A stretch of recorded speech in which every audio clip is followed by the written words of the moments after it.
slowly remembering how to do this. Hello, ladies and gentlemen, my PNG is not working for some reason. Let me just fix that. There we go. Now it's working. Anywho, I hope you are all well. I hope you're all having a wonderful, well, for me, morning. Prepare for unforeseen consequences. Indiana Minotaur, thank you for following. It's ridiculous o'clock for me. I woke up like an hour ago and I am not... Yeah, as you can tell by the lack of words there, I'm not really with it. So we'll see how this goes. I don't call it no life hours for no reason. But anywho.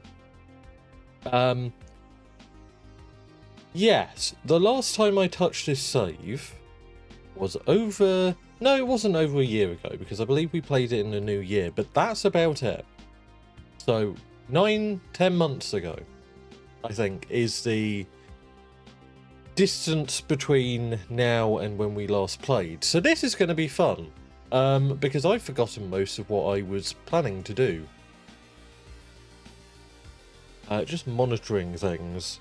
I think the music is fine, but please do tell me if not.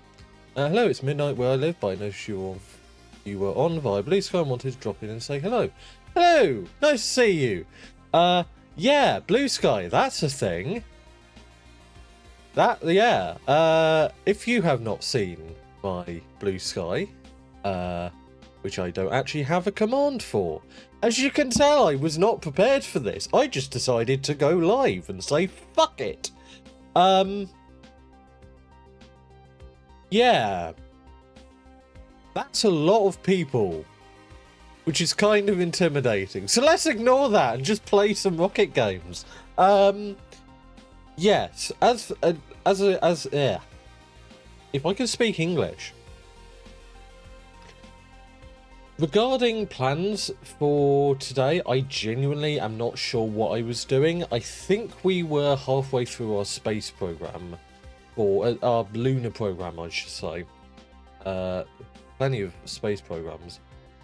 Let's see. Crude lunar exploration. Words are hard. Indeed, especially when you woke up not an hour earlier. And was flashbanged by 750 people following you. Words are indeed very hard in that instance. Anywho. Also, if the mic sounds like shit... I've tried to fix it multiple times. I don't know why it's having a bit of a episode. Yeah. Again, I decided to just go live today, irrespective of issues, because otherwise I would never go live. So, yeah, I do apologise for that. Sorry if it's... sounds like shit. I'm also autistic as well, and I got support my fellow autistic VTubers. Well, thank you very much, and you know, the same to you. I'd say we have to stick together, but unfortunately some of the autistic voices in the community are not so great. So but yes, I certainly try and support as many other not just autistic, but you know, just generally neurodivergent folks. You know, autism is not the worst thing you can have to stream. Autism is it's a cliche to call it a superpower, but it really is sometimes when it comes to streaming. Gives you abilities that otherwise you wouldn't think you would have. Let me slightly turn that up, just because it's crackly in my ear, which might mean it's crackly in yours, and I don't want that. But yes, thank you very much for the support. I am genuinely eternally grateful, and yeah, the support on Blue Sky has, like, I'm shocked because that's a big number for me. You know, I'm not one of these people who goes, oh, bigger number, I need to get even bigger. I'm not a capitalist. I don't see bigger number and think, oh, it can only grow. I see big number and go, wow, that's like 1.5 times the people in my high school. Like, the entire amount of people possible to squeeze into the high school. That's wild. Yeah, I'm eternally grateful for any and all support. Now that's slightly too loud for me, so let's turn that down. There we go. yes, we were looking at crewed lunar exploration. Okay, so we're kind of at the peak. To complete it, we need to complete contract crew targeted moon landing at least 2 times. Oh, that's fun.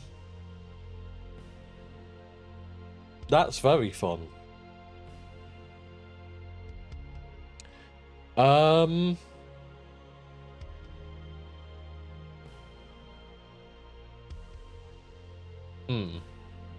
Okay.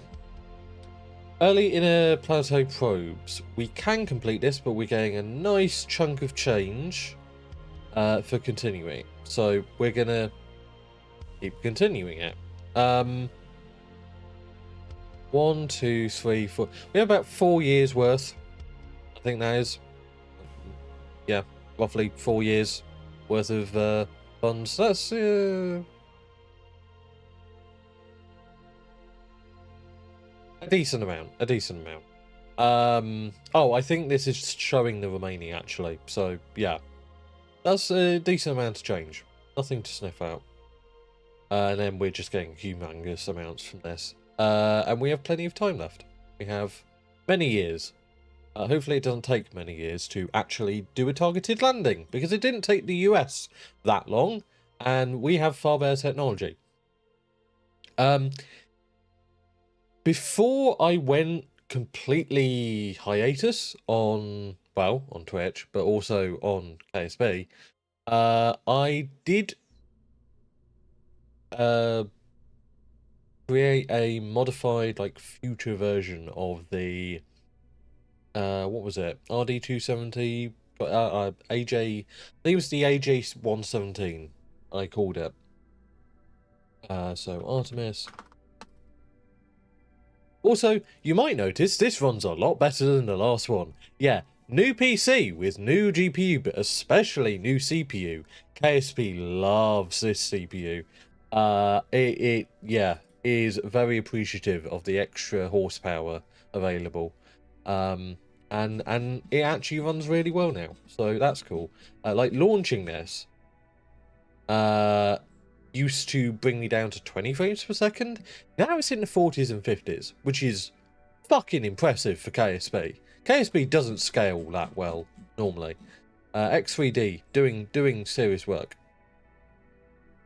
Right, so bit hard to see, but yes, these are the AJ19 config, which if we mouse over, after test showed that the experimental, 1 second, let me bring this over because my screen is large and I can't read it over there.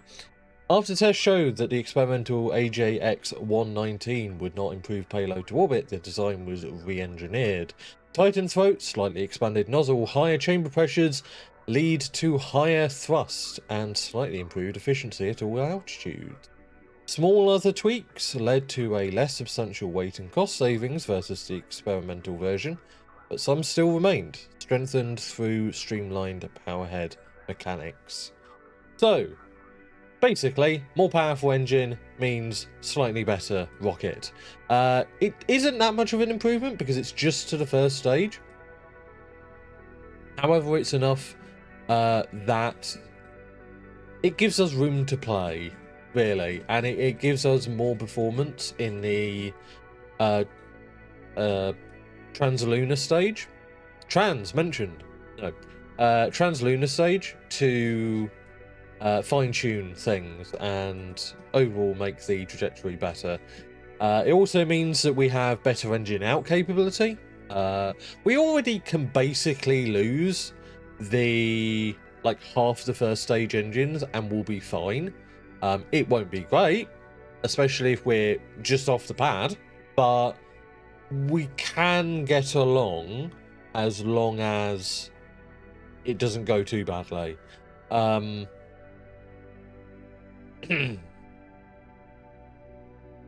So it gives us more performance and it improves reliability.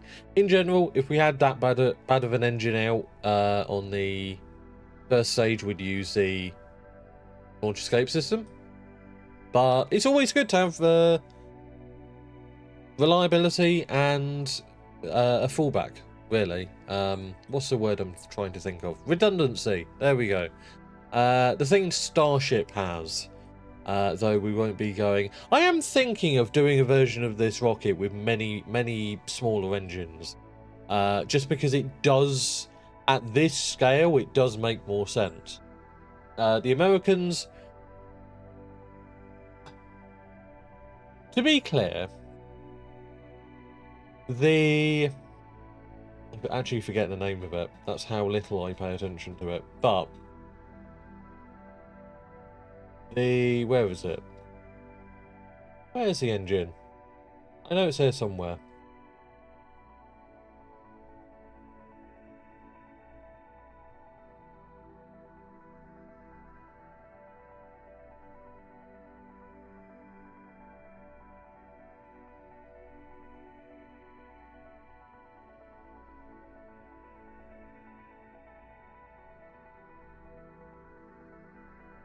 I may be blind.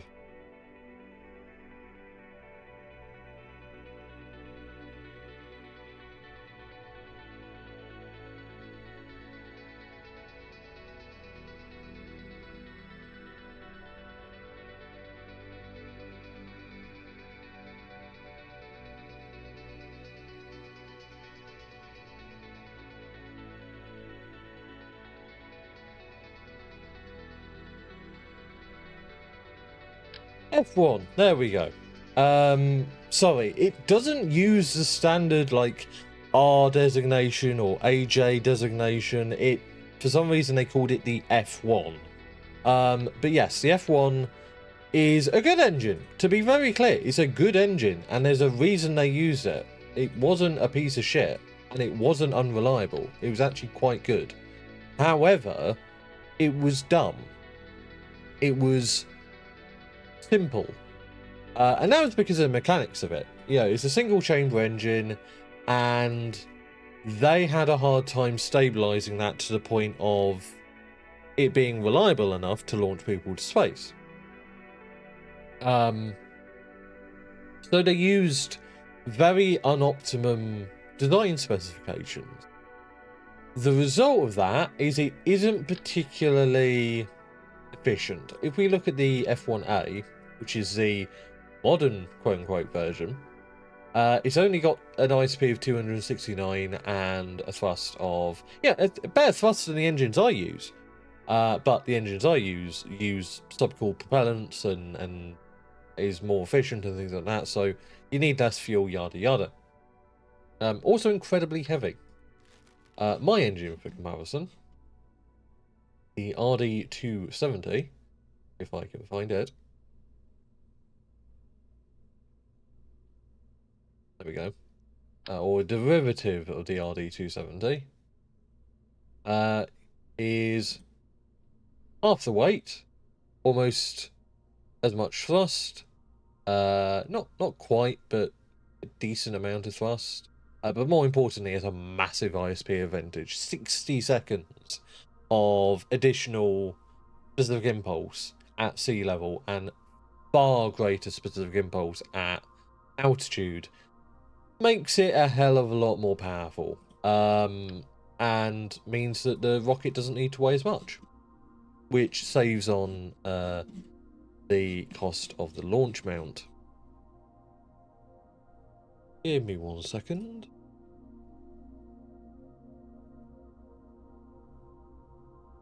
An early stream from you, are you alright? Well, I mean, Carl, you know that's a loaded question. I'm never alright, but to more seriously ask your question, I'm quite fine, thank you. I decided to say fuck it, not worry about when I'm streaming, which has been the thing that stopped me from streaming for the last month, is I keep just being indecisive and going, fuck it, no, I'm gonna stream. I don't care what time it is, I don't care if people show up. Like, I'd like people to show up, but I just want to stream and entertain people. So, you know, fuck it. And also 750 people followed me on Blue Sky, and I felt very self-conscious all of a sudden. Also, why did I drop, like, 2 seconds of frames there? That was weird.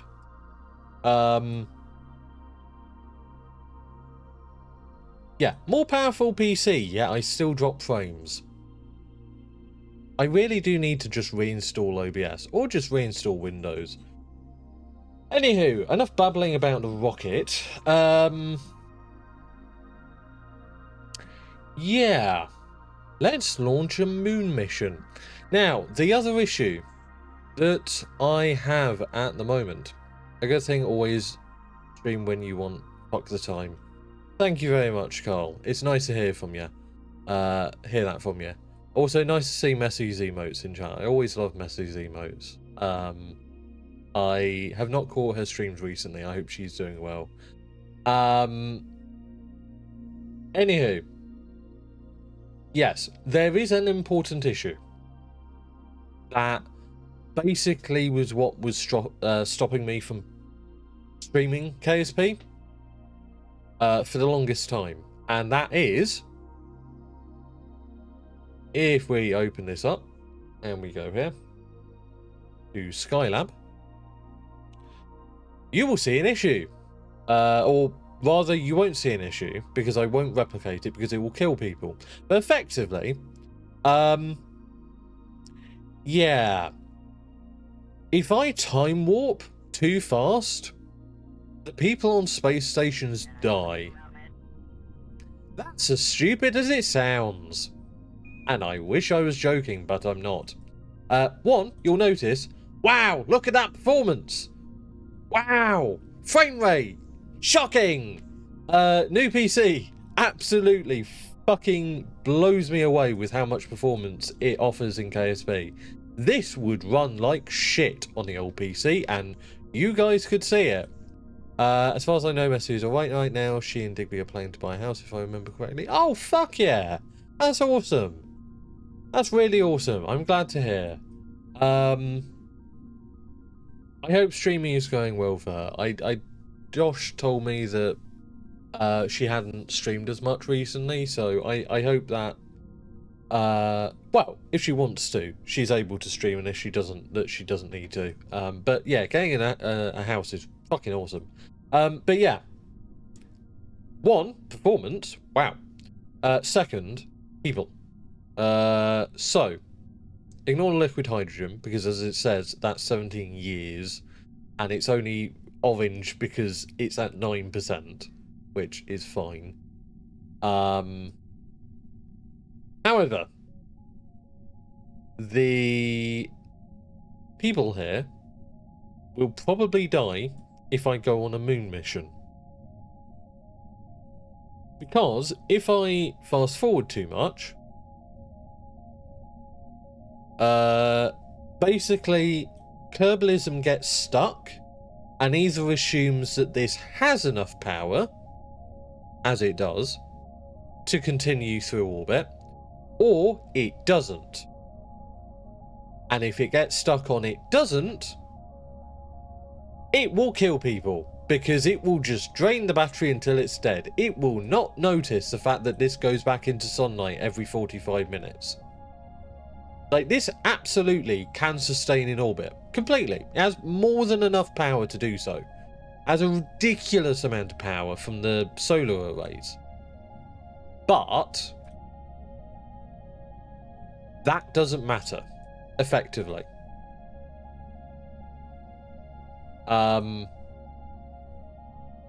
We have ridiculous amounts of power on board, and Kerbalism just fucking ignores it. So we have a choice. We can bring people down and just stop doing the manned space program, or in the next stream, we'll have to deal with it for now in this stream, but in next stream I'll just turn off the ability for them to die, and they'll be like shell-shocked and fucking traumatized, but they won't die, which is preferable to me, because I would like a manned space program, thank you very much.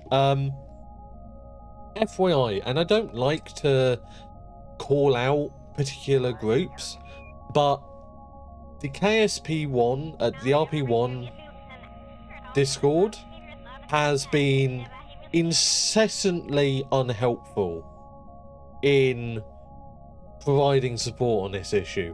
basically boiling down to them saying, most people don't get to this point, so not our problem. Which is bullshit, because manned spaceflight and long-term space habitation is what we've been doing for 30 years. It's more important than going and landing on the moon. So, yeah. Little just point there that no, this isn't a small issue. This is a rather large issue, and I don't care if it's Kerbalism's issue. If Kerbalism is in RP1, then that is what you have to bug fix. So yeah. I don't like complaining about things on stream, but if people will refuse to do their job and try and fix things, sorry, I'm not going to let that slide, especially in the public eye. So, yeah, that's my statement on that. It's an issue. Everybody knows it's an issue, it seems, but nobody wants to fix it. So, yeah, we're going to have to deal with that today. Hopefully it isn't too consequential. And, yeah. If it is, I'll just have to save scum, unfortunately. I do apologise for that. But, you know, it is what it is, and I'm just going to have to deal with it, I think. At least until it's fixed. But yeah, I will probably poll this on Blue Sky, whether we just don't have long-term space habitation, or we cheat, effectively, and just turn off dying. I'll have that on Blue Sky. But yeah. Apologies if that interrupts the stream today and I get annoyed. It's a rather annoying issue having your astronauts die for bullshit reasons. Oh, look at that beautiful colouring there. That is beautiful. Wow. That was fucking cool. This game can be really pretty sometimes. I did try and run the volumetric clouds and things like that. Nah, it won't run. It just doesn't. The horsepower isn't there.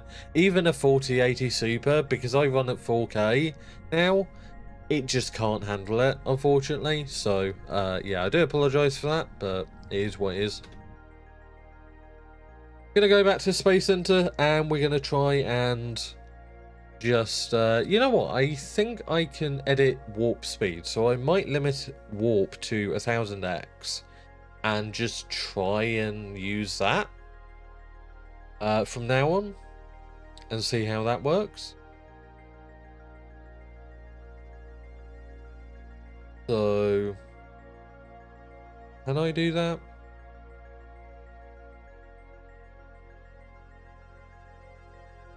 I don't really see the ability to. That's unfortunate. Okay. We'll just deal with it then. Oh, there we go. Standard warp.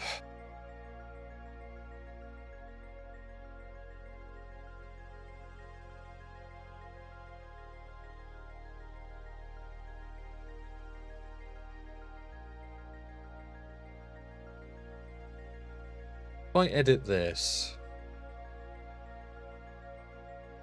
Oh,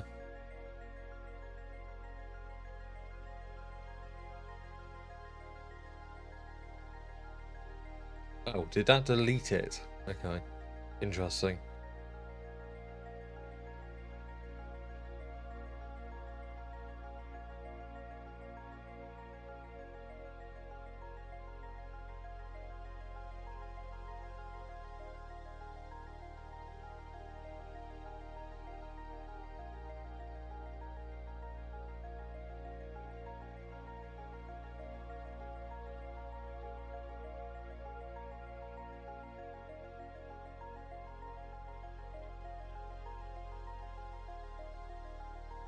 That's a little bit, yeah, no.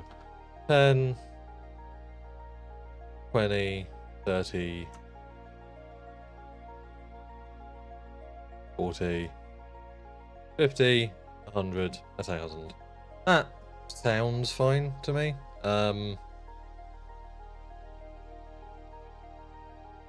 then I'll just edit that to be reduced warp. There we go, and then we'll select that.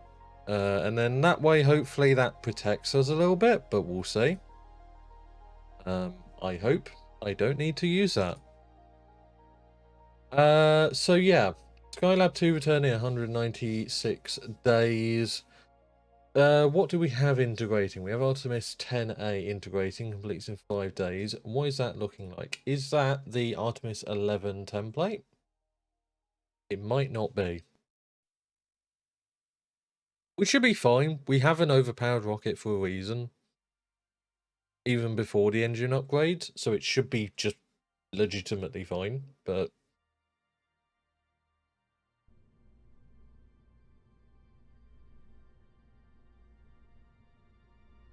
let's see. AG-119. Okay, so this is the upgraded rocket. Cool. I don't know if it has anything else about it that's different. The one thing that... Oh, interesting. I'm not sure when I developed this. Okay. Was this an upgraded... Oh, I think I remember. Yeah, this is an upgraded version of the lander, which is... yeah, uses hydrogen, which means it's a lot lighter in theory. In practice, I'm not sure. I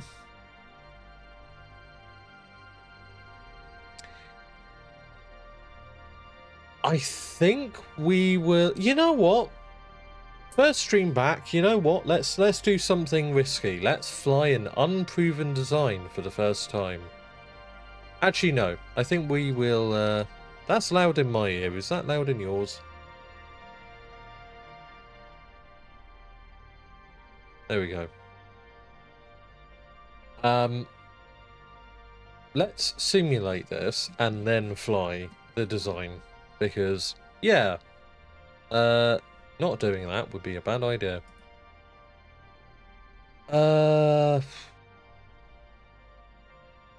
Let's do 10 hours. I'm not sure where we are in the orbit. We might not be able to get to the moon, but we'll see. We have plenty of performance for such things.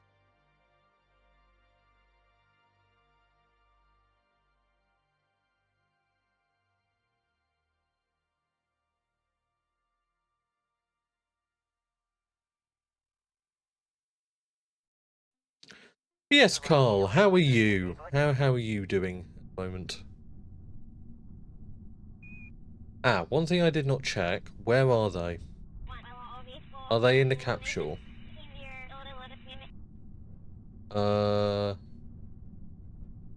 There's 4 people in the capsule. That's not up to back. Is there a 5th person in the fucking thing? No, that's the ascent engine. Trying to click through things. Always a good bit of fun.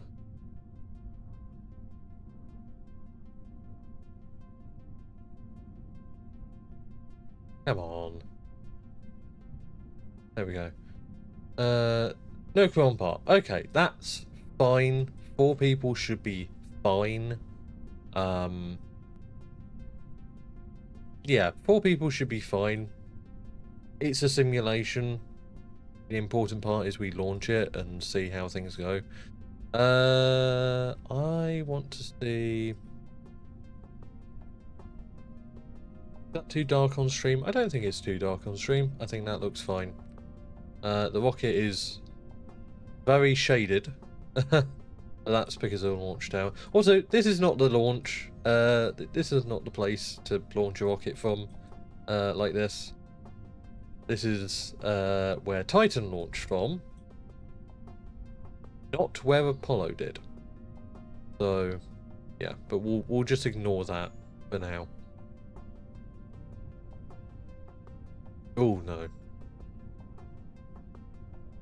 No. No. I think we'll just stick to Fox Cold HDR. Alright, let's see. These are way too high. Target Apple apps. Let's go 260 and 185 for the periapsis. What's our current inclination compared to the moon? Not correct. Okay. Let's fix that, shall we? And warp for a bit. I forgot that we're on the slow warp.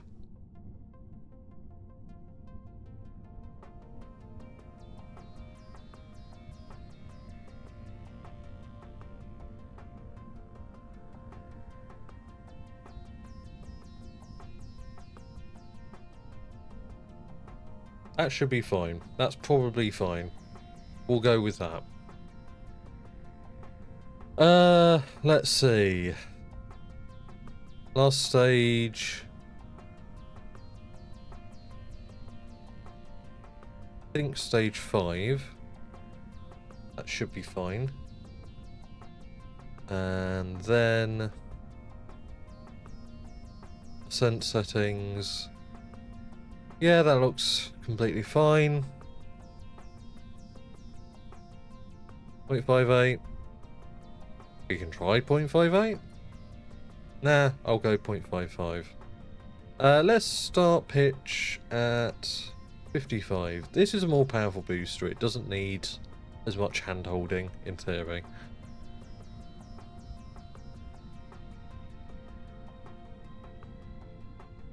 We'll see how that goes.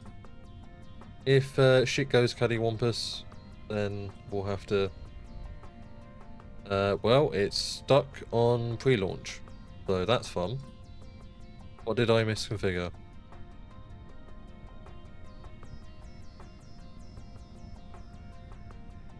Do we have no power or something? No, we're fine.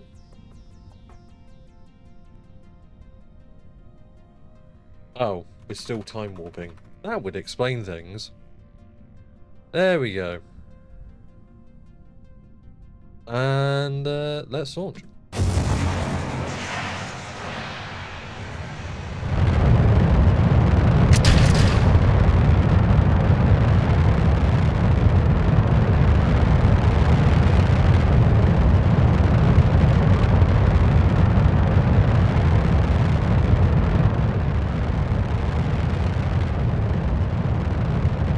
Not sure why that decided to wiggle about, but anyway.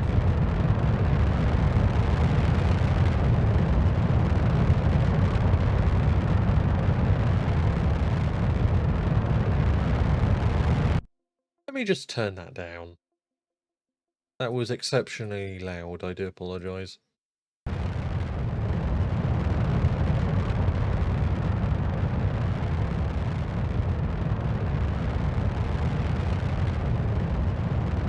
Good job, lols. Have a good luck. And thanks for the memes. Or the memzo, as you first said.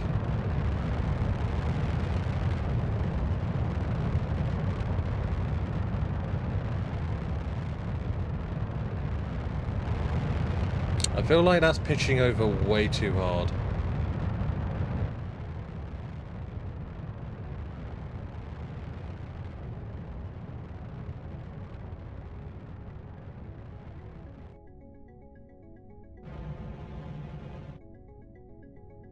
We'll see, I guess.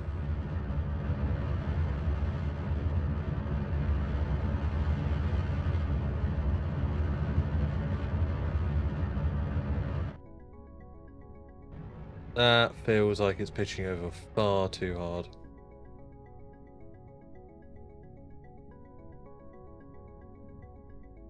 I have no clue what it's trying to do. Alright, we'll revert to launch and see if we can try this again.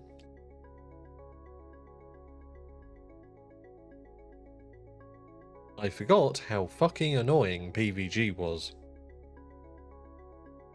Great piece of software, but... '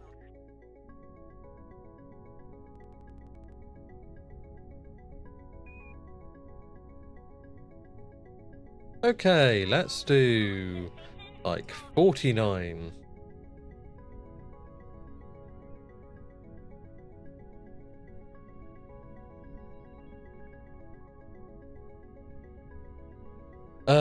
Right.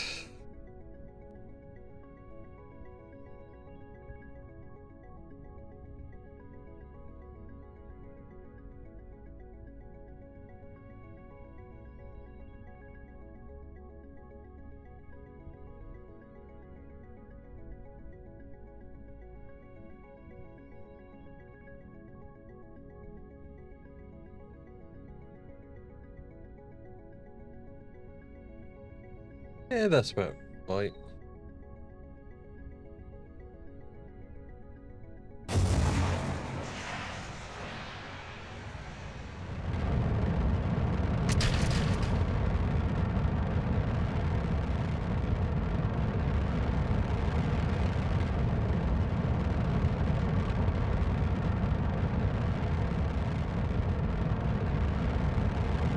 It didn't wiggle this time. That's a good omen.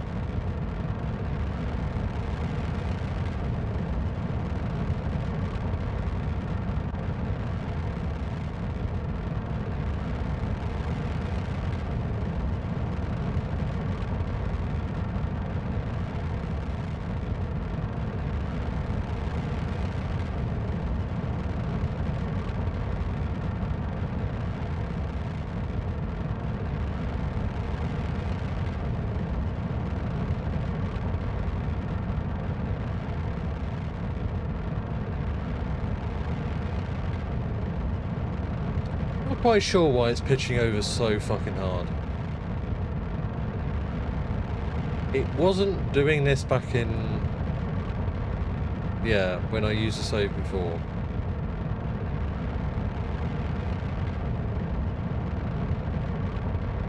It certainly didn't start pitching over like that.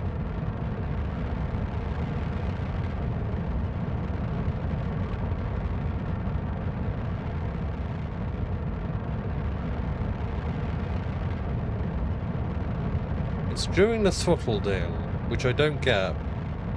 It should be pitching up during throttle down, not pitching down range.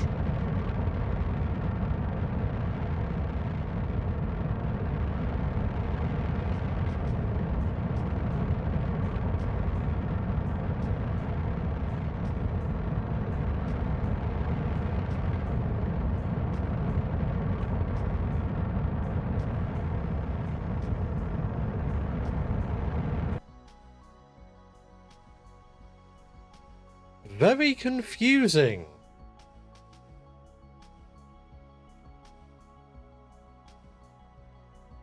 I don't know what it's thinking it wants to do.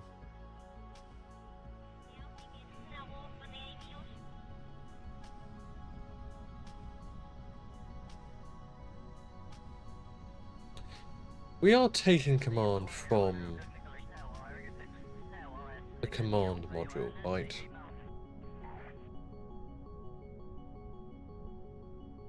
Okay.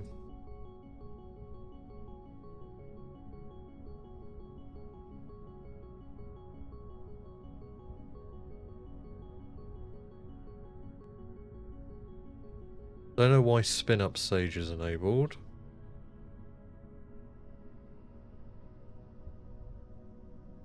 Close length. Yep, sounds good. Target periapsis.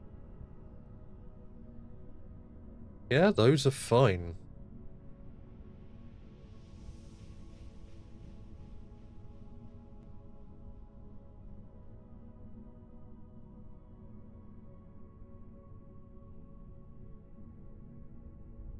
I'll raise the periapsis and maybe that'll help. We're not saying what's causing this.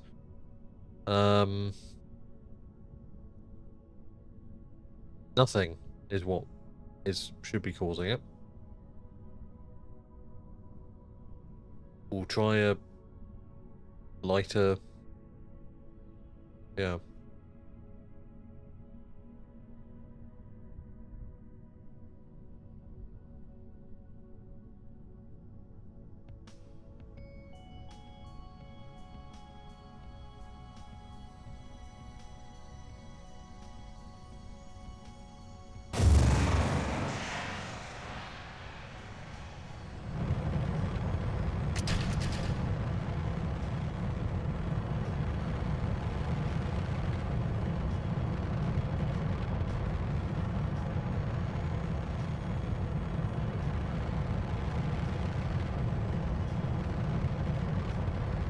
Not sure why it's being weird, chat.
Maybe that added meters per second literally was the only thing stopping it from behaving stupidly before. I'm not sure. It seems fine now. Well, we have to get through most of the launch, and that's still overheating, which is not fun.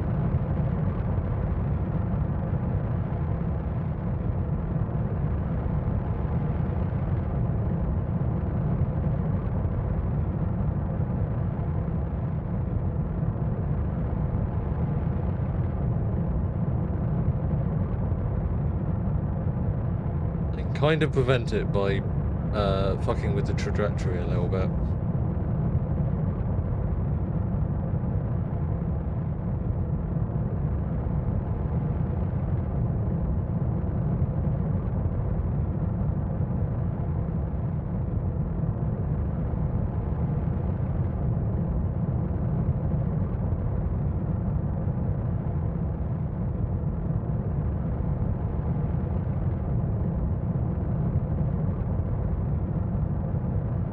Stage separation.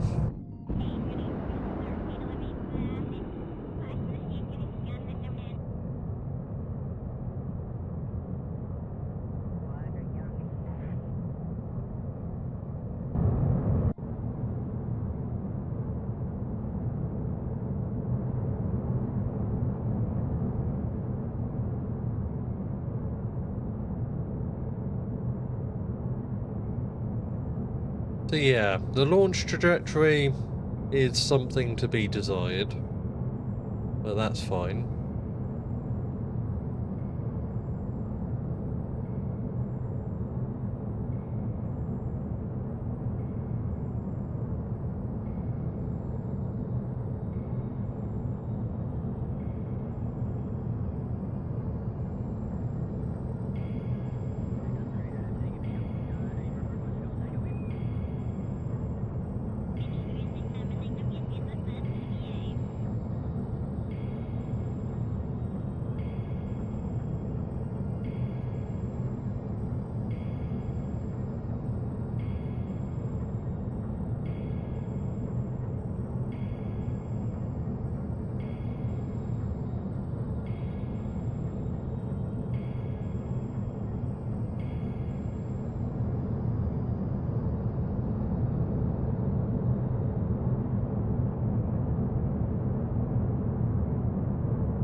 Let's speed this up a bit.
Nice clean separation. Very nice.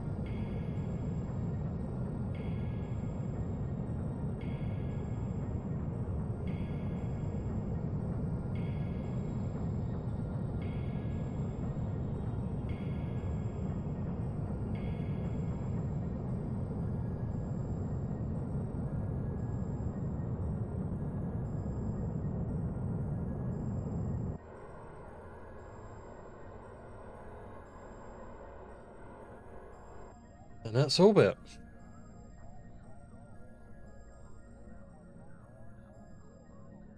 And we are way off trajectory. We might be able to make up for that. See, certainly won't be coming in at an optimum trajectory. Maneuver planner. Where's maneuver planner? Oh. It's been right there the whole time. In 7 minutes. Okay.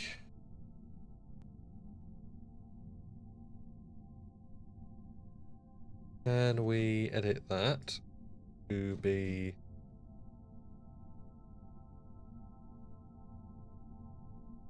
any better?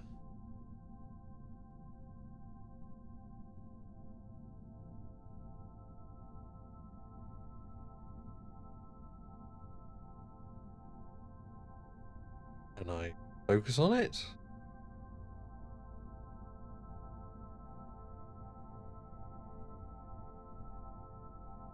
Not sure why I can't focus on it.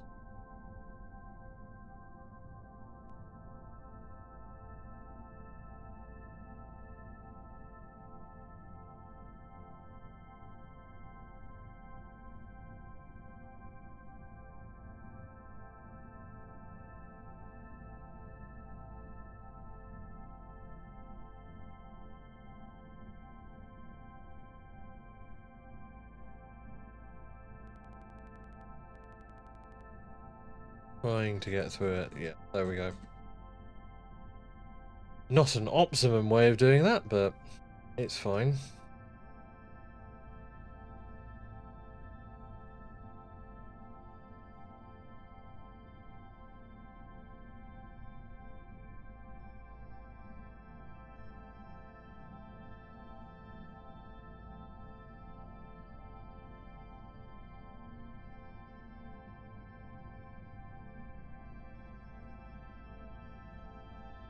Doesn't really be an issue.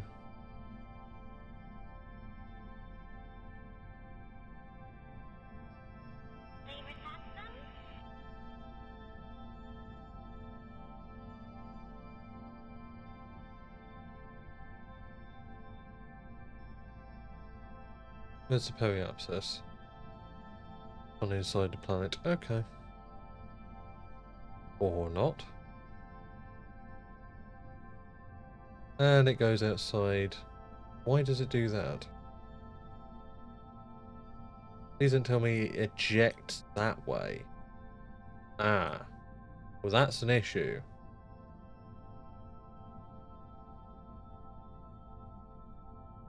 There we go.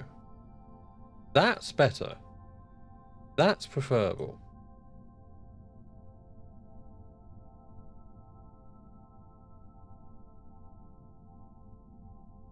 Yeah, that's good enough for RCS to deal with. That's a very high orbit, but it should be fine. Should be. We'll see how it goes.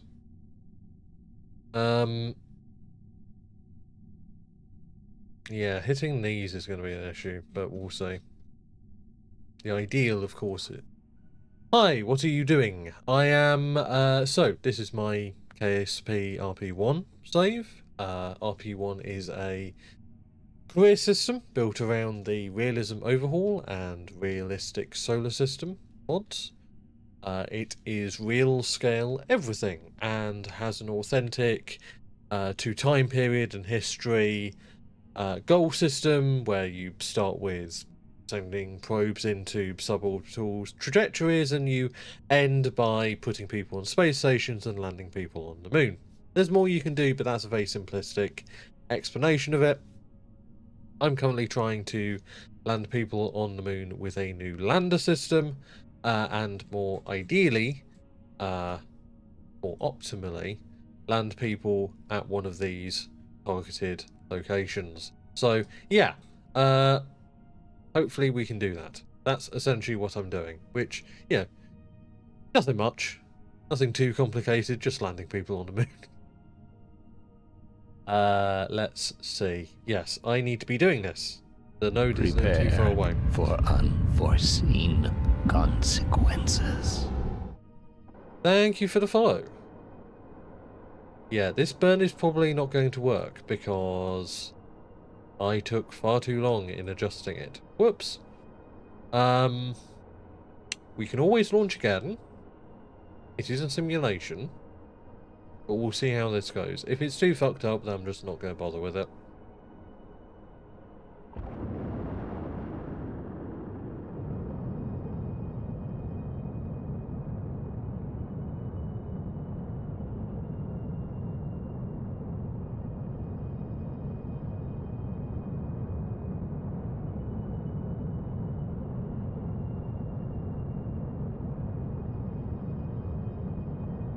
I've tried to do an S4B. Yes, the rocket is roughly a simulacrum of the Saturn V and its stages, but it uses improved engines, some of them using configs by myself. Russian engine, yes, NK15VM with a custom config that raises its performance a little bit. Just a kind of the playthrough is very much a not a truly realistic one. It's a the Americans Russians worked together and their engine technology was much better because of that, which is somewhat truthful because that is how it would have gone. Now we know the kind of technology that the Russians had in engine science.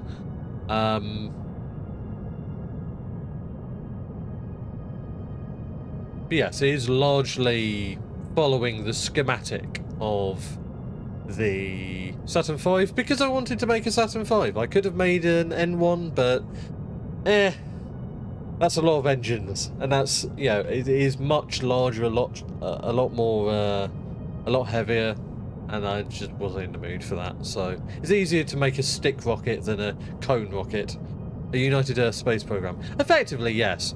For some reason, using the flag of the United Kingdom, I'm not good at flag design, so I just picked that one because I'm from the United Kingdom. But yes, the as you'll notice, the Apollo system, effectively, is a lot different. It's using Well, for one, it's using a much improved and much more powerful SPS. SPS? Surface propulsion system. Yeah, that's the one. I was thinking shuttle propulsion system? That's the wrong thing. Which uses, if I scroll out, liquid fluorine and liquid hydrogen, which is absolutely not realistic, but it's an option, and it was tested, so I'm using it. Yeah, don't come here for accurate recreations of things. This is very much a let's have fun with realism. Let's have fun within the bounds of realism overhaul and RP1. Not very safe, but all for performance of Delta V. Yeah, I mean, I could have gone a nuclear engine, but that would have been too unsafe. You know, yeah, really have to balance the safety risk there. We can only afford to endanger them with carcinogenic substances, not full of radiation here. What are we, monsters? Not that I'm ruling out nuclear engines for a Mars gambit, but a Mars gambit is a little bit further away than this. I'm still trying to figure out how to land people accurately on the moon. I don't really need to be worrying about Mars.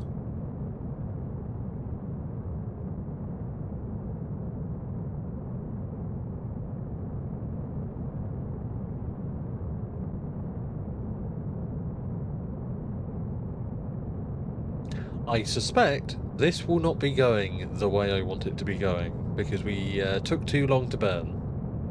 Which is unfortunate, but it is what it is. You have Kerbalism installed. It's a standard RP1 installation with just some extra stuff and my own configs. So yes, Kerbalism is installed. And unfortunately, yeah, there's a massive bug in Kerbalism that makes this playthrough a little bit distraught. If you warp too fast, Kerbalism gets stuck on unloaded vessels, like, for instance, my space station in orbit, which is somewhere here. It's one of these lines. And because of that, you can guess what happens, but effectively, if it gets stuck when it is in shadow, when the station is in shadow and it doesn't have power generation, guess what happens? It gets stuck and people die. So yes, we're currently limited to 1,000 times warp because I do not want that to happen. And I'm debating ripping Kerbalism out, or at least ripping the they die if they don't have power part out. Because I'm not dealing with that bullshit, and the people in the RP1 Discord have not been useful. Essentially saying, not our problem, most people don't get that far. And it's like, okay, thanks for fucking nothing, I guess. Yeah, they do a great job, and, you know, I admire the developers. Do you have persistent thrust installed? No! No, no, no, no, no, no. Never. Would touch that with 10-foot barge pole. I have this issue when I warp PT. It's just an issue with Kerbalism. I have nothing that affects warp other than Kerbalism. And it's an issue with Kerbalism. It will get stuck. Because at a certain point, it can't simulate a Vion probe. Yeah, I've decided to go the way of just upping the ion thrust to sensible amounts. Because it's the same efficiency, you're just doing it in short amounts of time. And if I can't, if I can't warp, then I'm gonna, I'm not gonna bother myself with that. Yeah, this, we'll see if this works. I doubt it. But no, after a certain amount of warp, Kerbalism just goes to a very simplistic calculation model that assumes that whenever it got to that stage, is a continual and everlasting thing, effectively. And what that means is, if it gets to that stage when the station doesn't have power because it's behind the Earth, it just treats it like it doesn't ever have power, instead of it getting power every roughly 49 minutes. Sorry, every 39 minutes, because it's more lit than shaded. But yeah, bullshit, effectively.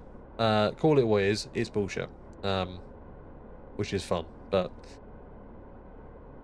yeah. For now, let's just focus on getting people to the moon.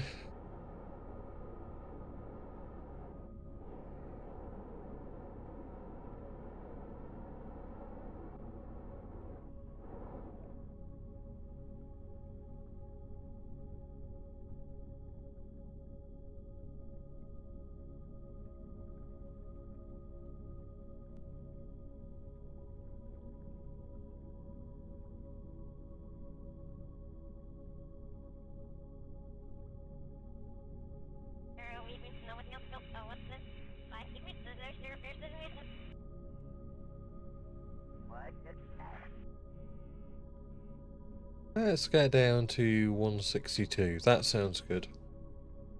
892 meters per second burn. Sure. Right. Another issue that I have had. Ooh. What is going on? Okay. Can I quick save? Forget what the key for quick saving is.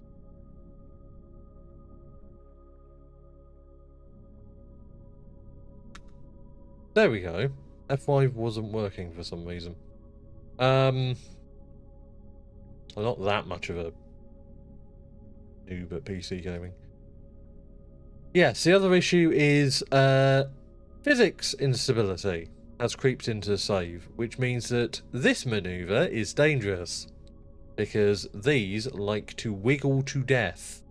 So I'm going to preemptively switch to slow-mo, because that does fix it, and hope for the best.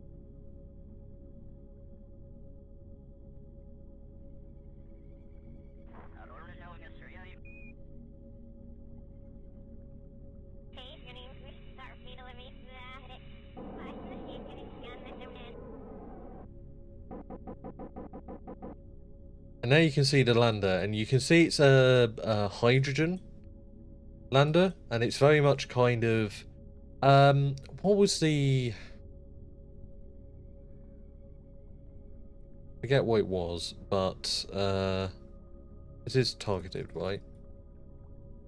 Okay, doesn't say it's targeted, but sure.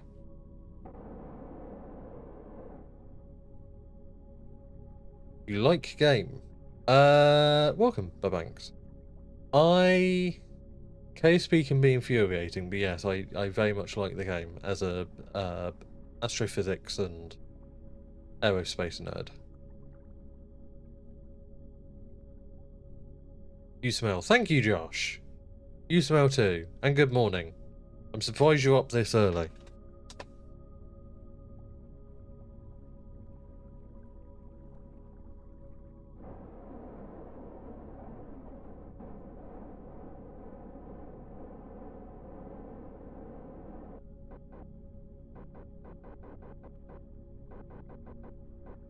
Oh, I wish it wasn't keybound that way.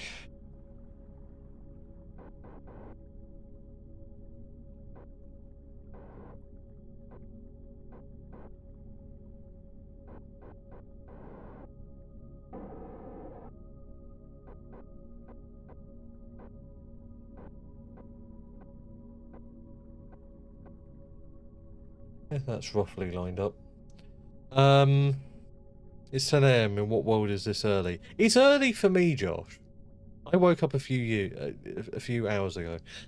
You USA? No, I'm British. Oh, am I playing USA? I'm playing a cooperative. I'm playing what if America and Russia and everybody just came together and actually fucking worked together, unlike real life. As far as I know, Kerbalism says the last state solar panels were before unloading, so if you unload the station on dayside, it shouldn't have this problem. Yeah, big time warp doesn't work with Kerbalism well. The issue, Carolina Dreamer, is it does simulate it unloaded, depending on what side of the whether it's shaded or not. That's fine. It does simulate that up until about 1,000 or 10,000 times time warp, when it does do exactly what you say. But I can't control when, say, MechJeb takes over time control and goes to 10,000. I can't watch the map incessantly and make sure that the station is in light time when I go 10,000 warp.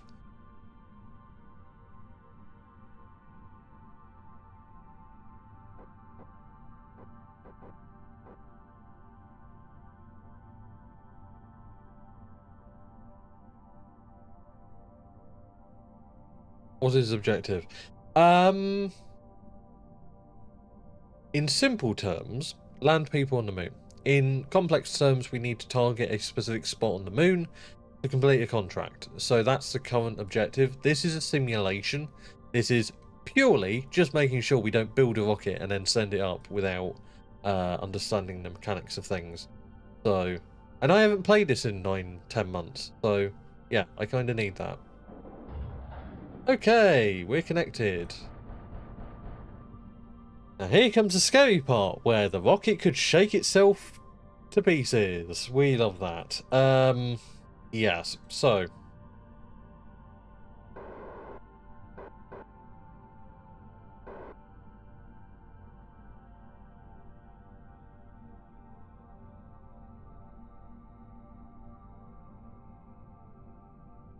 Let's...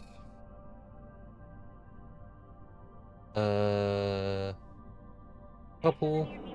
and immediately push back.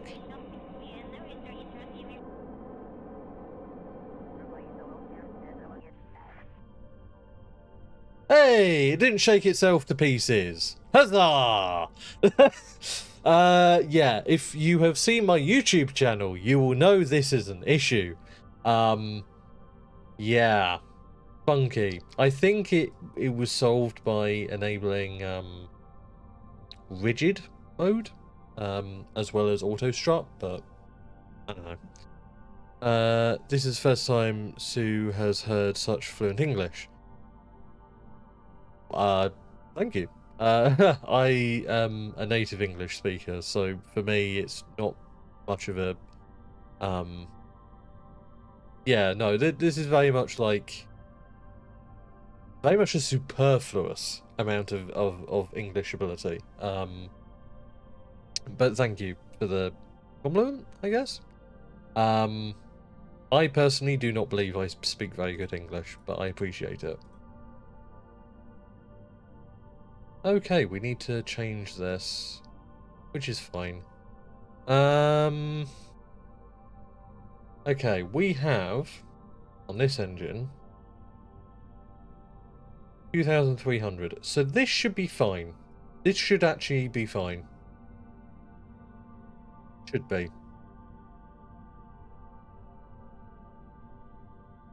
Should be.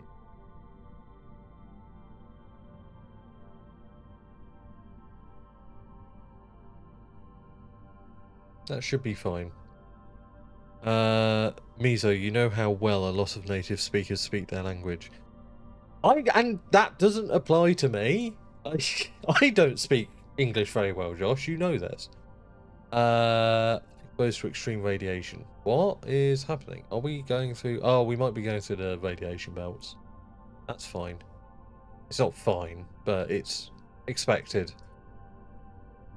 I don't think the sun is having a fucking... Yeah, I hope the sun isn't having a time.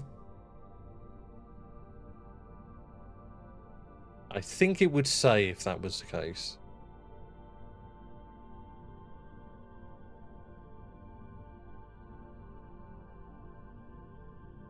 Let's make sure things are running. Yep, things are running. Cool.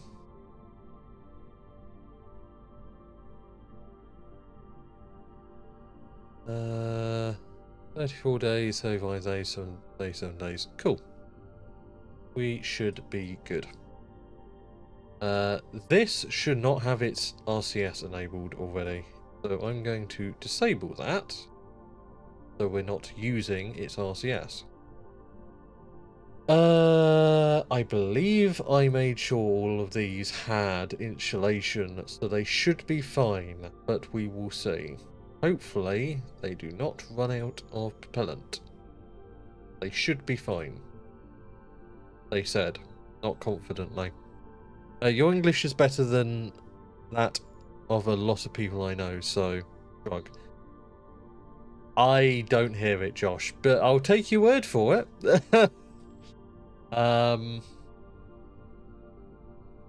I certainly try my best. Speaking of, I should take a drink. I will, yes, mute up for that.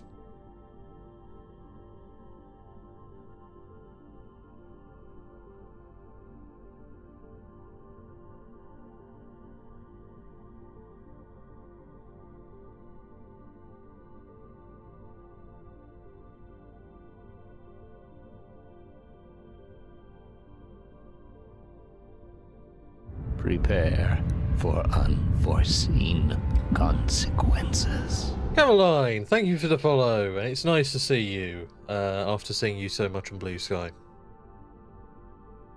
But yeah, the Kerbalism issue, as of I'm going to start sounding really monotonous if I keep saying this, but the solution so far to the Kerbalism issue is just to turn it off. To turn off dying and just have them be really uncomfortable, but not die. Just for this stream. Really, Caroline? I didn't know that. I assumed you would already have a Twitch account. Well, thank you very much. I'm very honoured that you made an entire account just to watch my stream. I sometimes forget that my stream can't be watched without an account because it's technically 18+. Which it is, but it's annoying that that's a thing. But it's also understandable.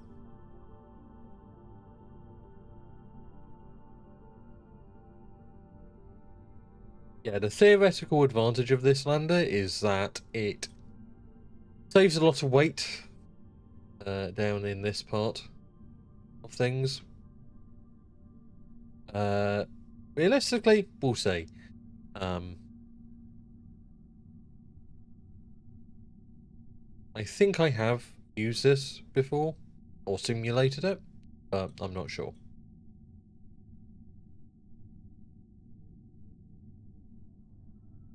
Right, let's fast forward.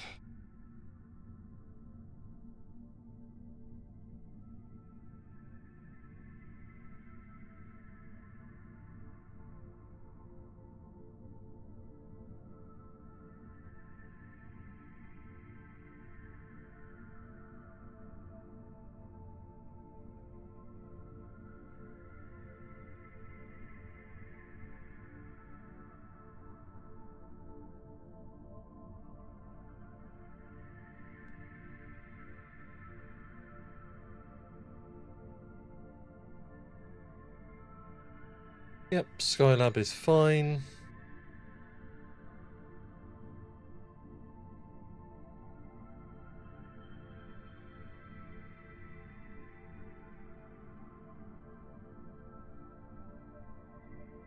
So you can see that at lower warp, I think that's fine. I don't think, yeah, we're fine. At lower warp, it does actually simulate the electricity. You see it cycling between perpetual and 3 days and perpetual and 3 days, which is it going in front of the sun and going behind the sun and going in front of the sun and going behind the sun, or going in front of the earth, behind the earth, in front of the earth, behind the earth, etc. At higher time warp, this gets stuck and there's nothing you can do about it. No amount of battery, because it doesn't fix itself. It just gets stuck and then you're fucked because you notice it too late. Look at that, Josh is finally awake.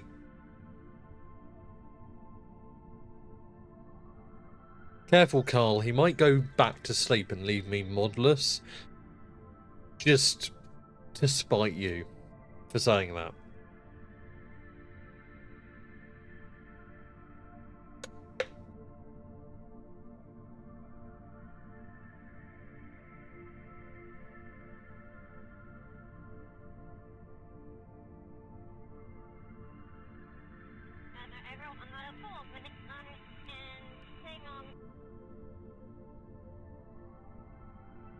I'm awake late today, only woke up an hour ago. Fair enough. I woke up 2.5 hours ago. So about an hour before I started stream. And yeah, got flashbanged by 750 people following me on Blue Sky, which is insane. But anyway.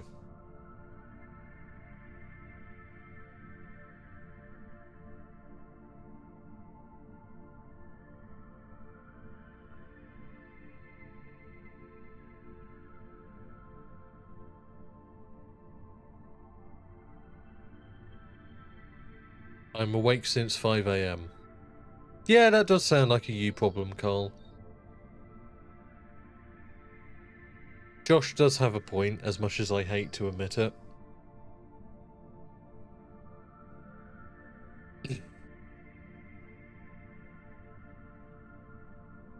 Yeah, landing at these is going to be difficult when the orbit is that far off. We can change its inclination a little bit. But yeah, we'll see.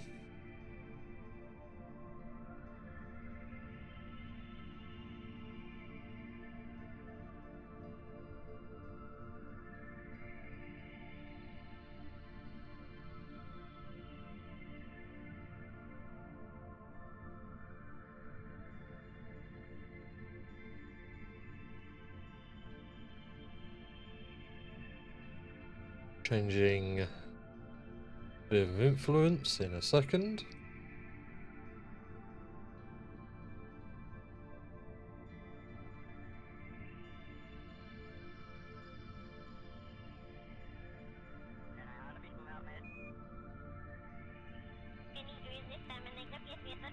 That should be good. That gives us the leeway to land near one of these waypoints. So that should be fine. And we should have the performance to be able to come back from that.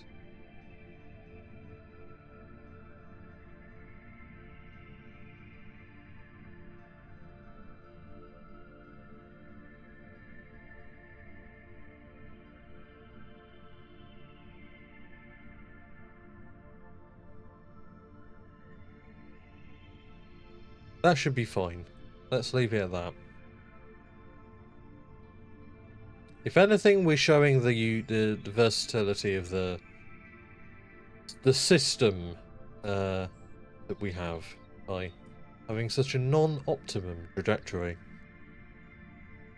Nah, I got a lot done already, cleaning and buying grocery. For me, it's common to wake up around 5 and 6. Well, as long as you're getting 8 hours of sleep, Carl, it's completely fine. It's when you're not getting enough sleep that it's a problem.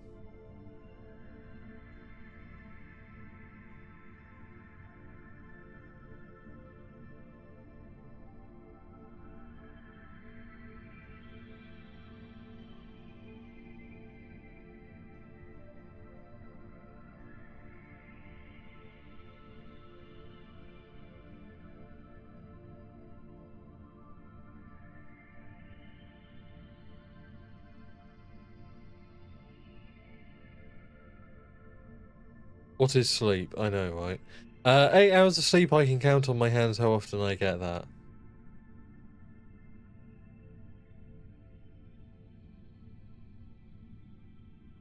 You know, being a medic is really difficult just because you get to see sentences like that.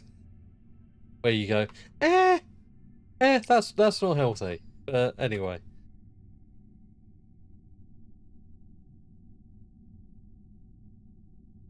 Not that I'm not saying that it's your fault.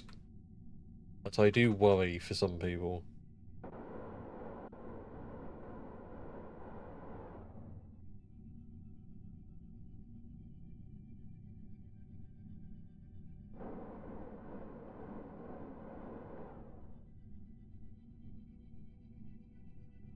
It's normal for me to sleep like 5 to 6. I know it's not healthy. As long as you try your best, you know. I know a lot of people that get away with 6 hours of sleep. But 8 hours is, you know, kind of the minimum for a healthy amount. So, I don't know. I like to preach being healthy, but I also don't have a strict work schedule. So, generally, it's fine. I have no clue why these are so off. The fuck? That's weird.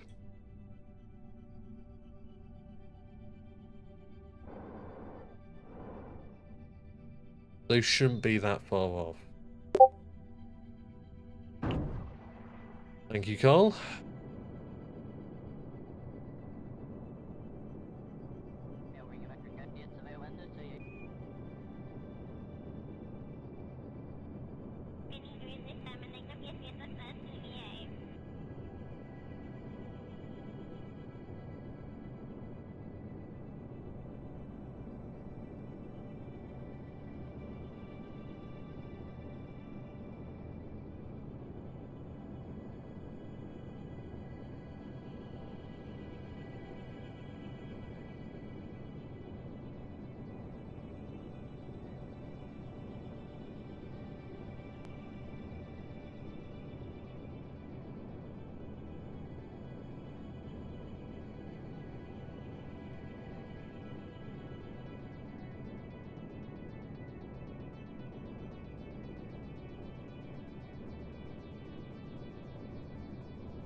Can probably speed this up.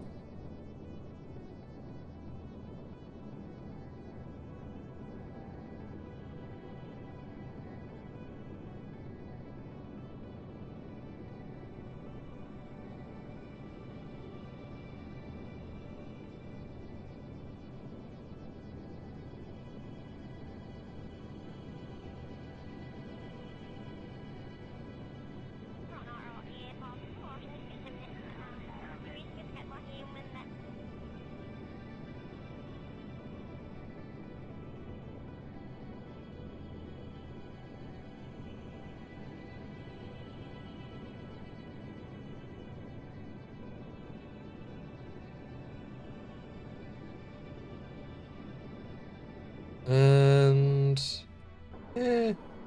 close enough. Yep, looks good.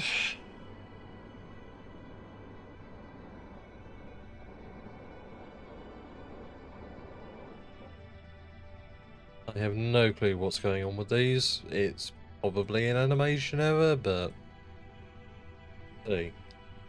Right. The nice thing about this is we'll basically be always in sunlight to some extent, but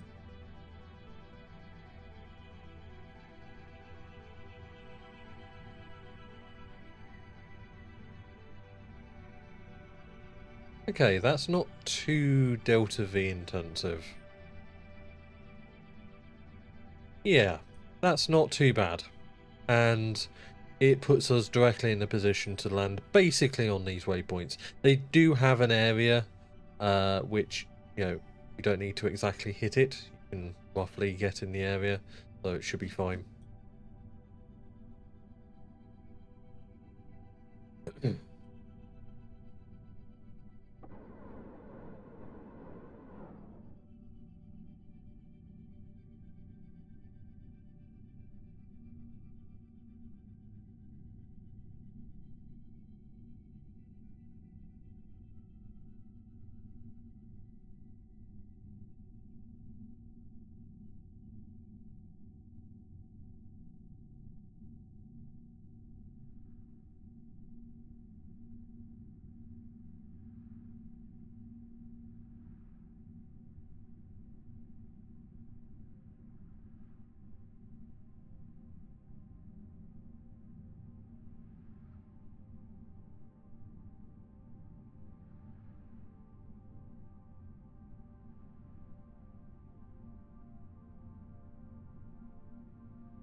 You know.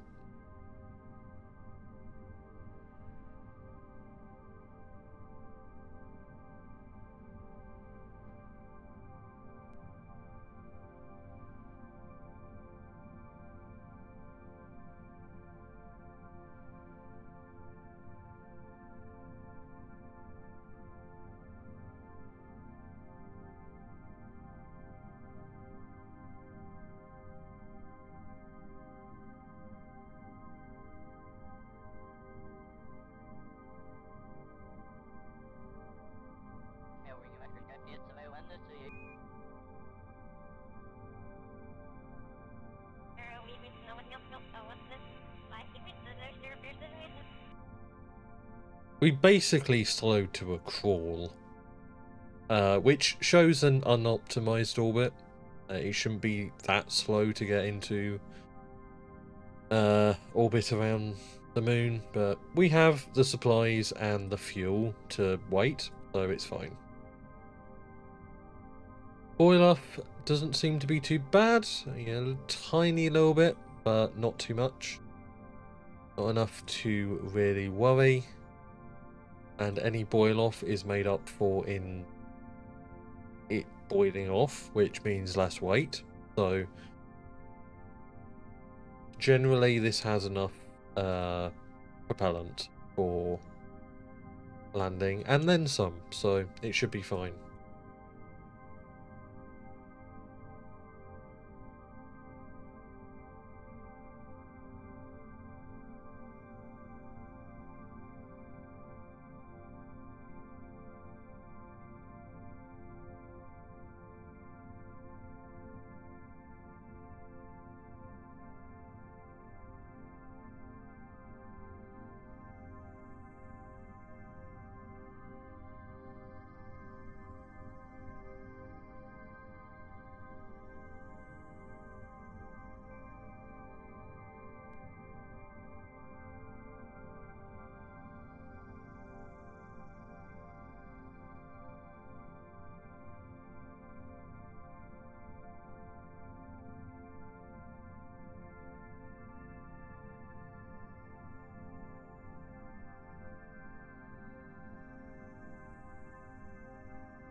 Slowly getting there.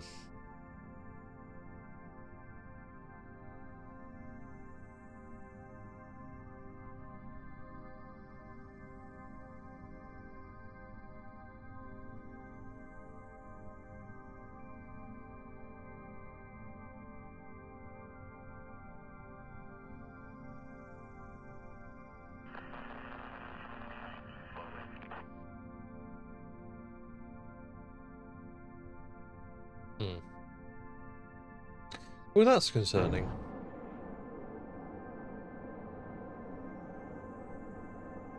Did the engine really just fail? That has not happened yet. Wow.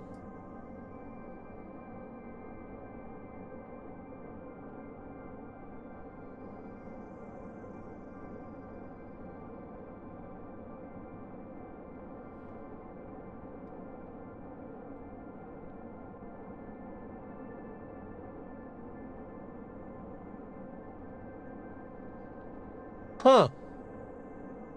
That's a first. This is a really reliable engine. But there you go. That is why you don't take risks, I guess.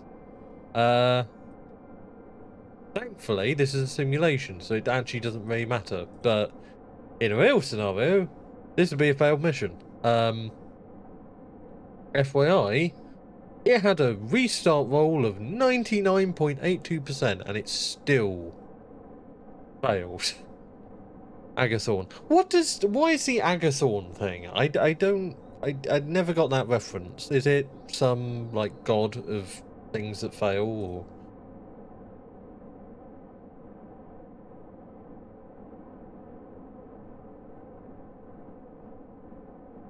Yeah, no, we have to simulate this again. Which is fun. Also with test flight mod. Ah, I see. Let me make sure that, yeah, so mean time between failures, 9.7 days. Like, yeah. I have to leave. I wish you luck for your landing. Thank you very much. And thank you for watching. I hope you have a wonderful day. Alright, let's revert to launch. And let's try to have an overall better trajectory to start off with. Clearly skill issue. Josh, you obviously have a cohort in the whole skill issue thing. You have 2 people in chat that now scream skill issue. Right. Ascent guidance. Well, you get to be here for the launch, Caroline. The second launch. 185. And let's go with 27. I don't know why I need it that low. It was fine before, but it's being odd.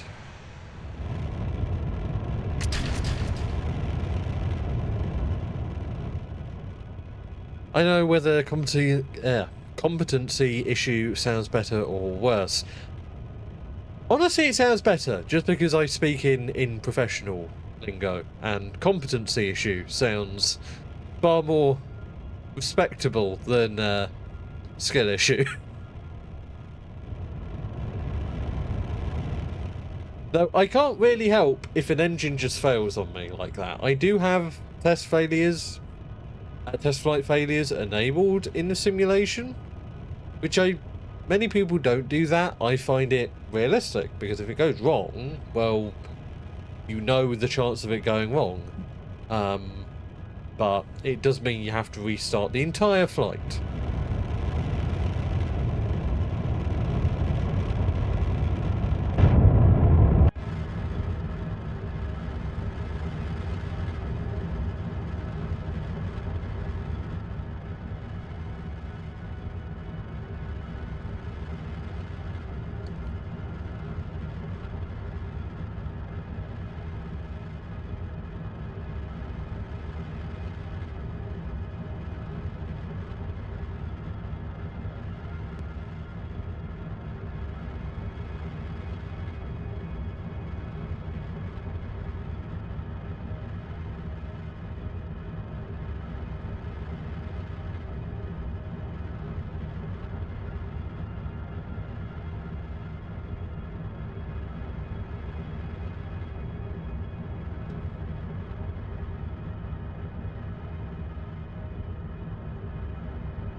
Well, that's exactly it, Caroline. I like to...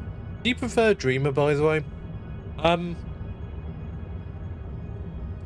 like to get a feel for things, not just know the probability. Because as we saw, it had a probability of 9.7 days between failures. It had a restart roll of 99.8 something %. It was XCOM levels of this should not have happened. But it happened. So, you know.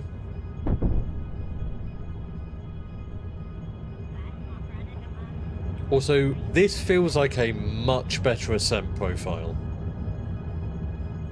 I always find part failure mods weird, because as a player it's fun to mitigate issues you manage, but random failures you cannot manage. Well, the mitigation for that is to improve failure. Realism overhaul is about realism. Realistically, shit fails. And it doesn't always fail in a way that you expect it to fail.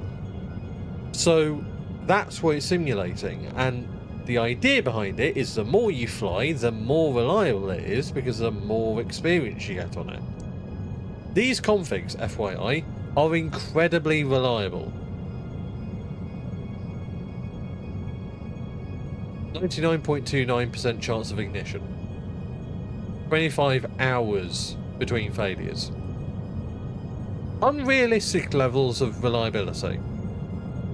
But I still have that chance, and that chance is interesting to me because I am playing a realism mod, and realistically shit fails. Also, it's the only way to simulate ignitions with penalty from Q. Many people nowadays suffer for not testing for them. Exactly. If you notice, I throttle down at Q. That's a realistic thing that rockets do. They throttle down at maximum dynamic pressure. Max Q.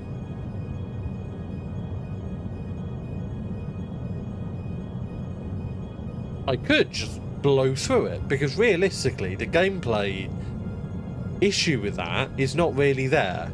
But, or the real life issue with that is not really there. However, I like to simulate it because it's realistic.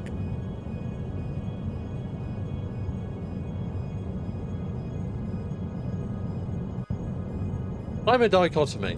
I like realism, but I have engines performing at 480 seconds of ISP and 495 seconds of ISP on my moon rocket, so, you know. Take my word with a grain of salt to some extent.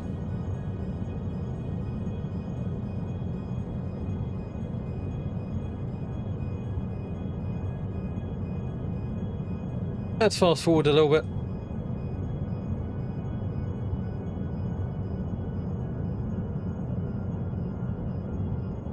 FYI, the way I would have gone back there is to use the lunar landing stage, because it has 5 good engines, and those are perfectly capable of getting me back to Earth in that scenario. So, yeah, it would have been fine. It wouldn't have been comfortable, but it would have been fine.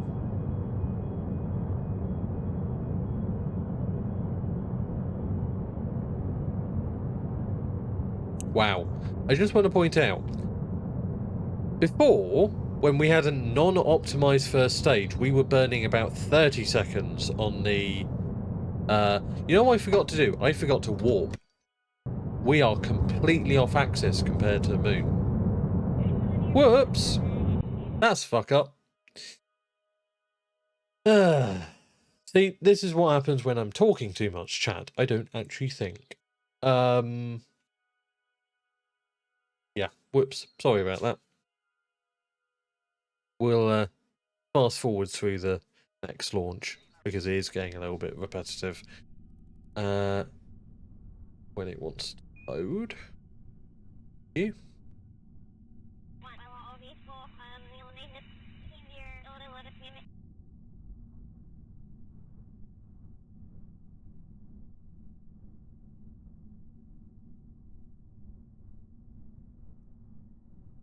This should work.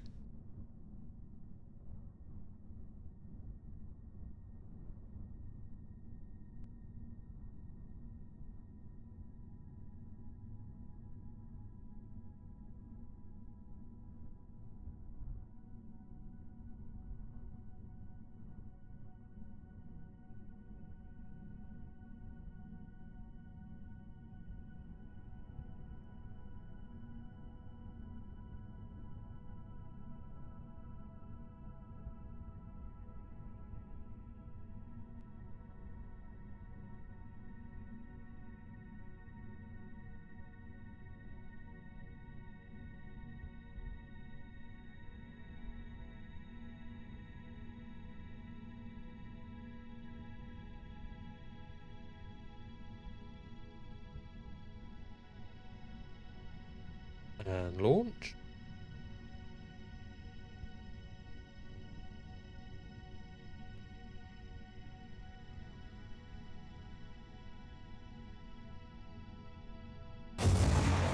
There we go.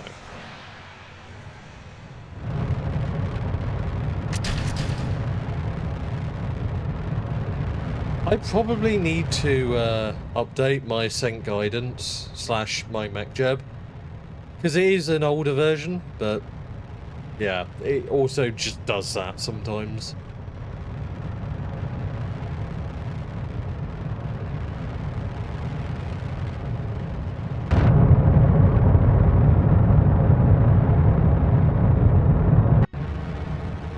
Yeah, we should be launching into planar target now.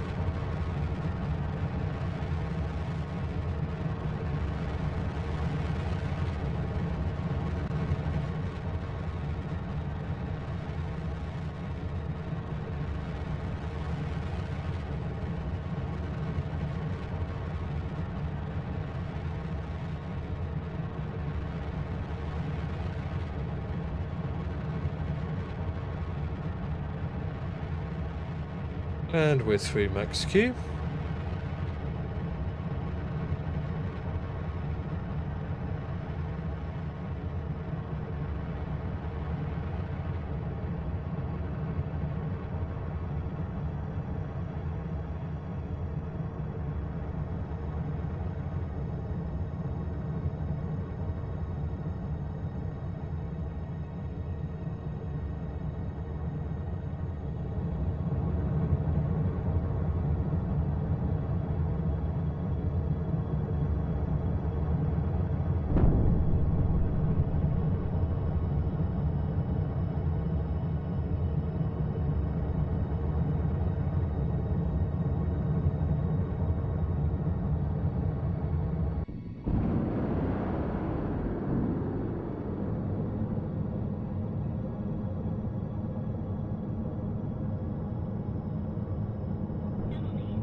Time to fast forward this portion of the flight.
So slightly more burn from the S4B,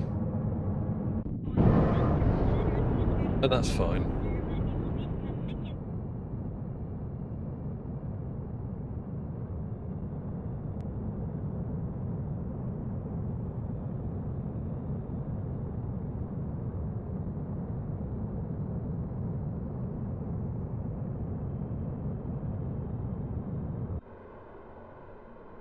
Not sure why it's oscillating like that.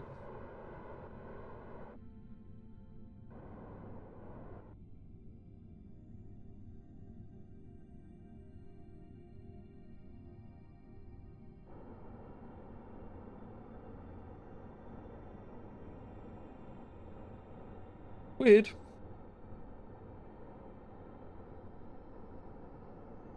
Okay, we have 1 hour and 30 minutes. That's fine. Let's focus view.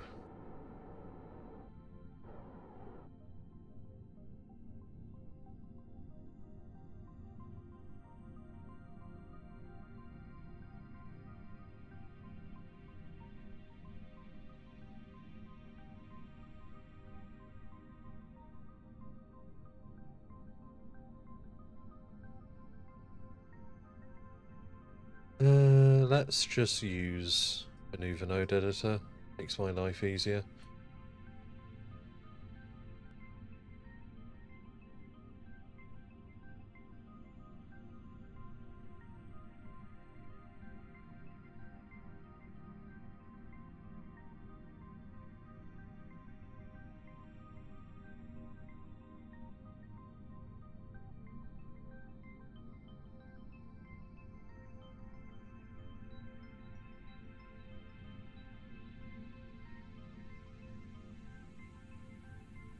Where's the periapsis? Yeah, 248, that sounds good.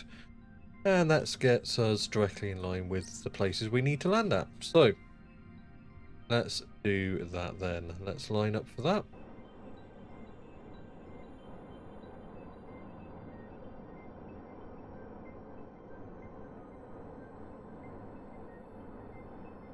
Yeah, for some reason the RCS is offset.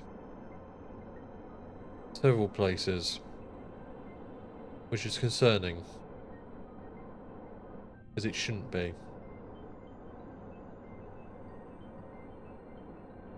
Hopefully not a corruption of the save file, but...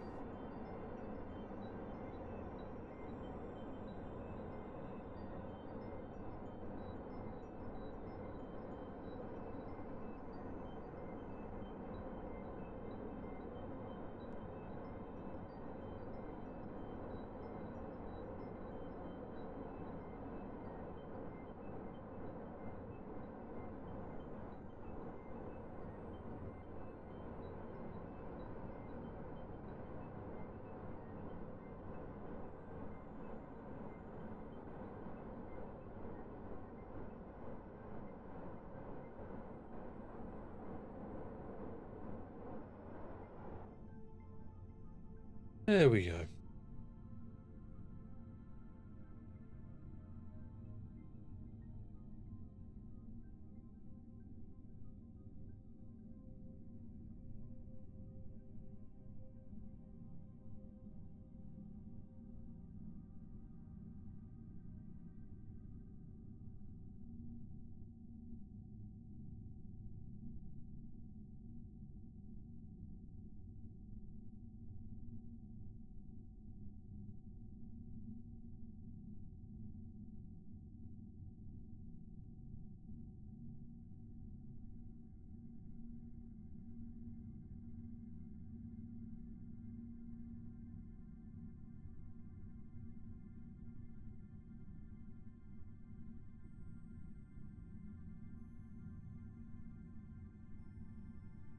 Oh, there's Jupiter.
And there's the moon.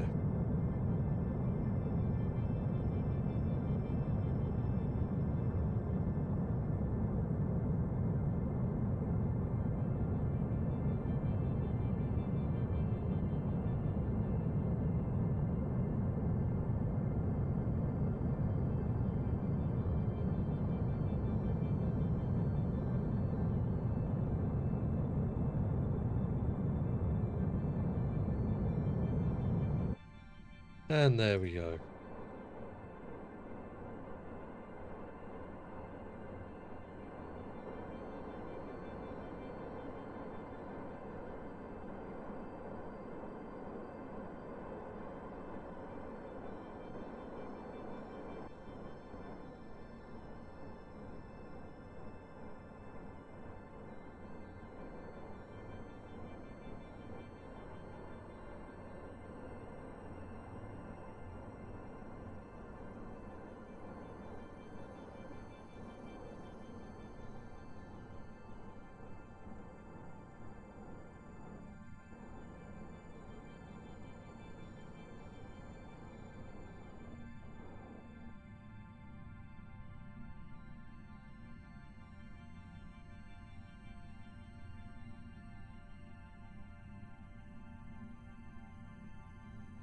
We'll do that slightly faster. And then we'll select slow-mo. Open up the pedals.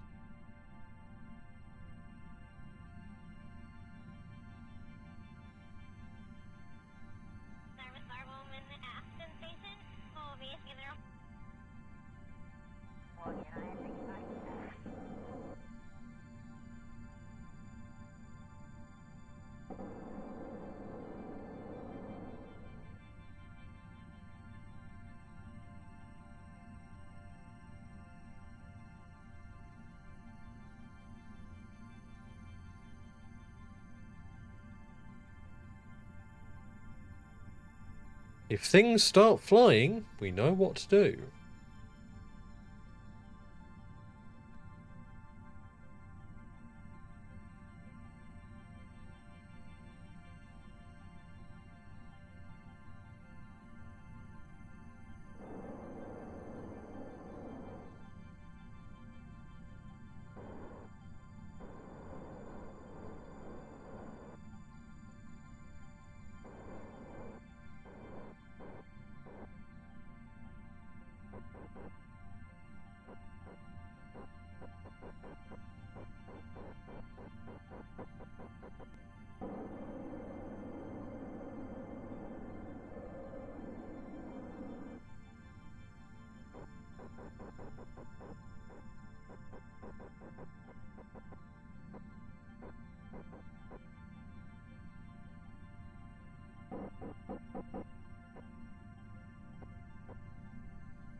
Flying via the nav ball is dangerous, but does work.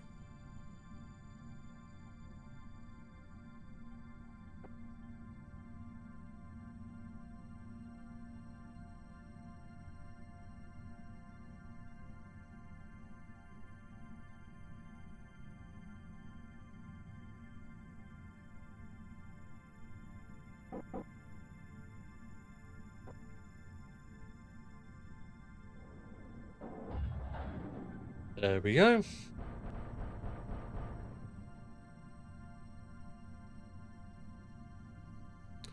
And now, extraction.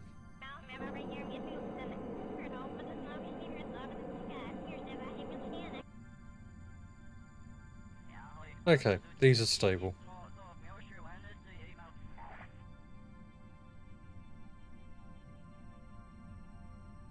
Let's turn that off.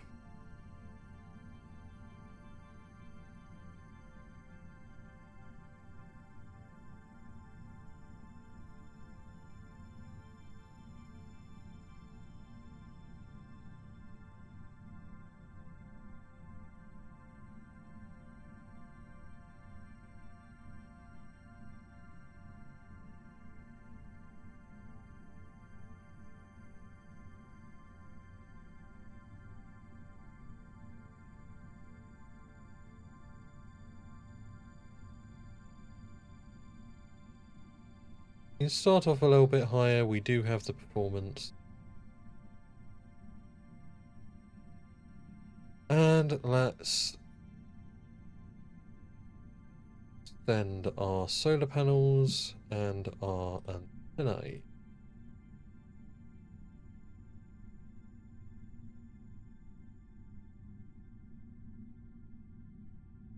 Cool.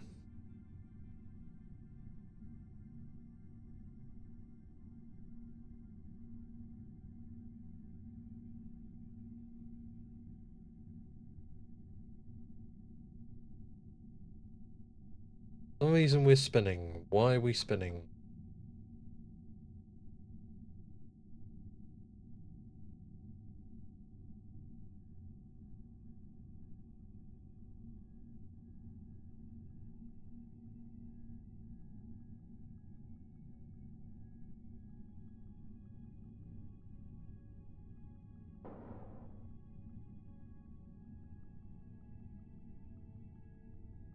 There we go.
There we go.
Okay, that should be good.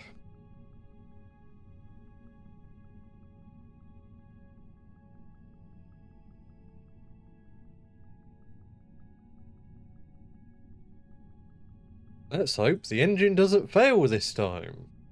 Actually, it didn't fail on this burn, it failed on the next one, but... that startup time is always a little bit arse-clenching, because, yeah... it takes nearly 2 seconds to pull up. Slightly terrifying.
Whoops.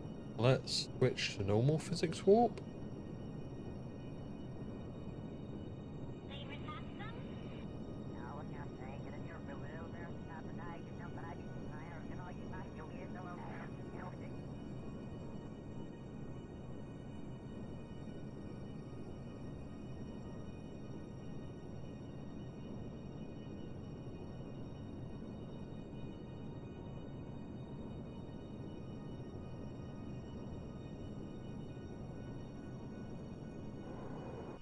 And perfect.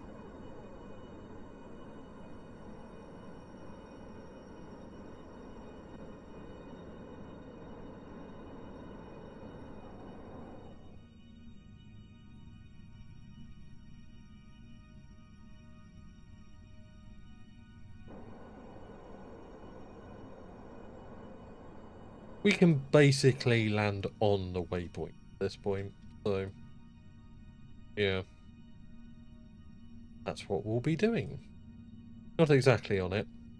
Land somewhere here.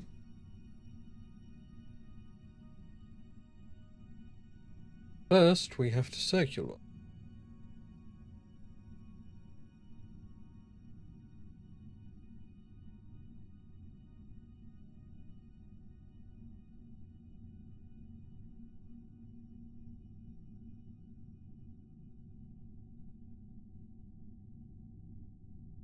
Oh, that's a very circular orbit. Very nice.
Hydrate, you bastard! Hydrate!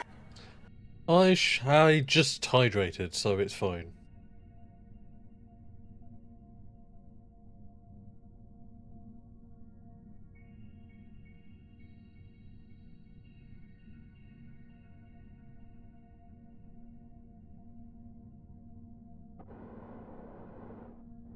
It's doing this again.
That's probably fine.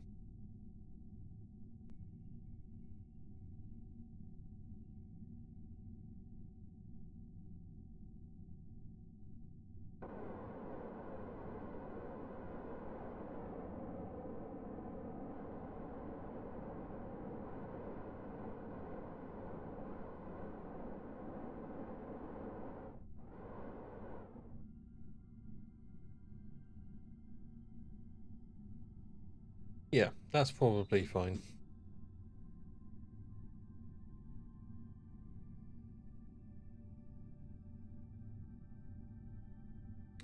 Alright, well...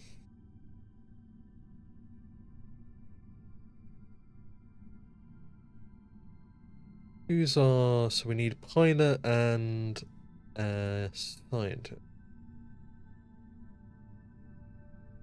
For some reason I can't see the fourth person. Good job. Oh, this doesn't have the issue where you can't fit. Okay. They do have backpacks, right? No, they don't. Of course they don't. For fuck's sake. Oh dear.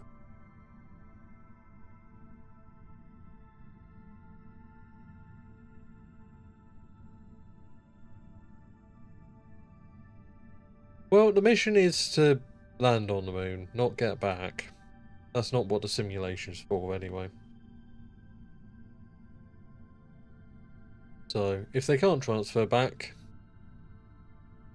Yeah, I don't know. Bridget DuPont, I think. And Deborah Phillips.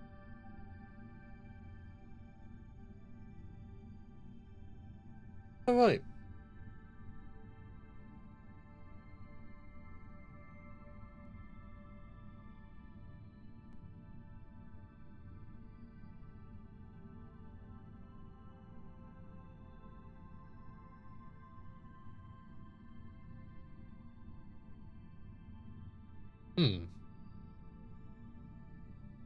Not as targeted as I thought it would be. I guess the moon is moving under the orbit.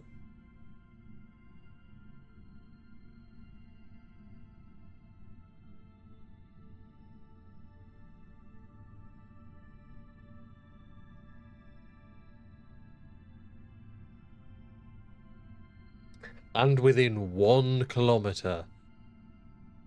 Okay, alright. So that's a thing.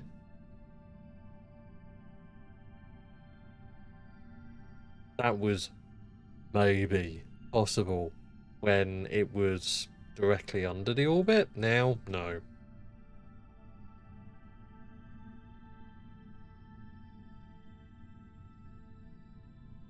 We can stay in orbit for a while, so let's do that.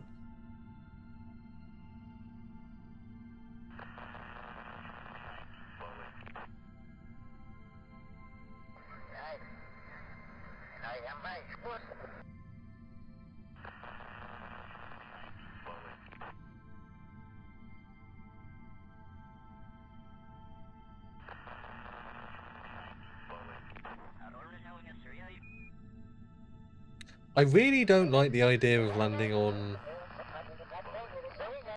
the dark side of the moon.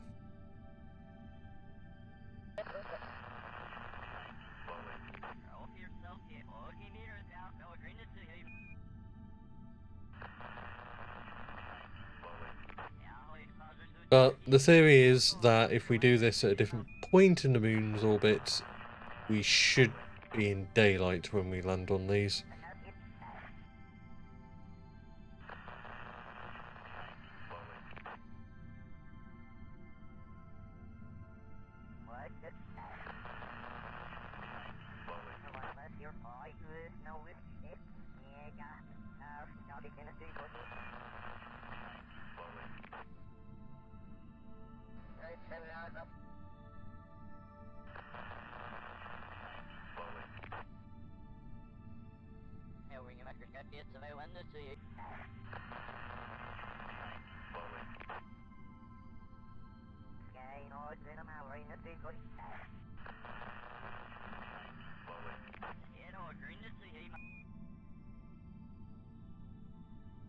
Okay. Are we not?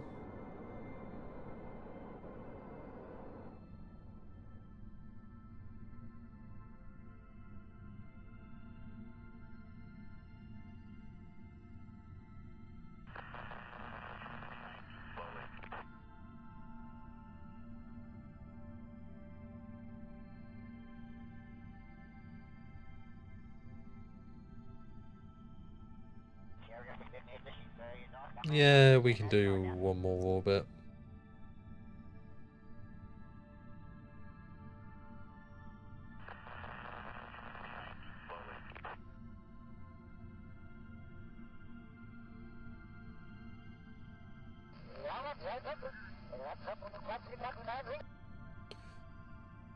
Okay, so in complete darkness we need to do this. That's fun. Having light would be nice.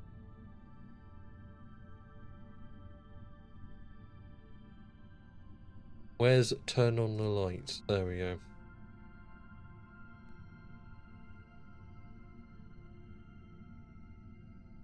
Let's vent all the waste.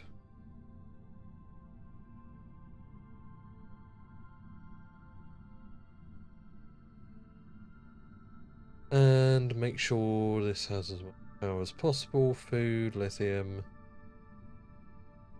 Yeah. Don't really need as much of these.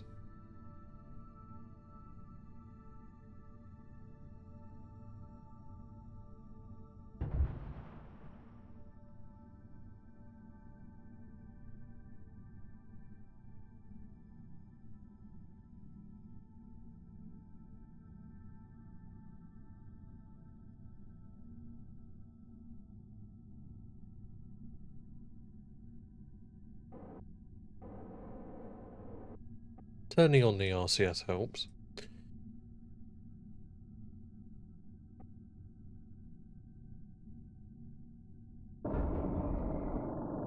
Yeah, having zero ability to see anything, not great, but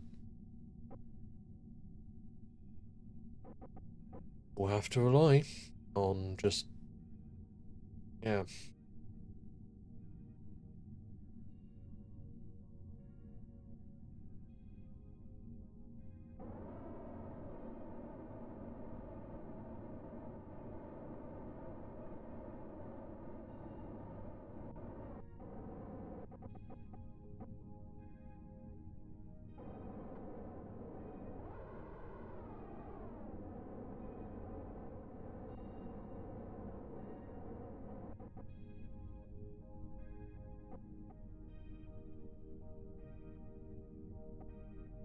Landing info, there we go.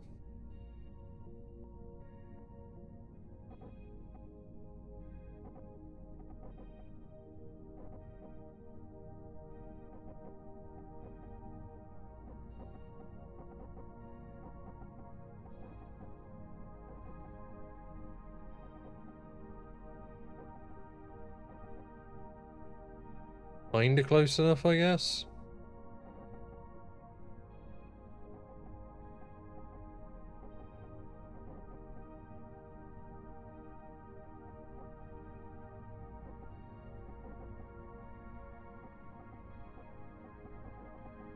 Let's go with that.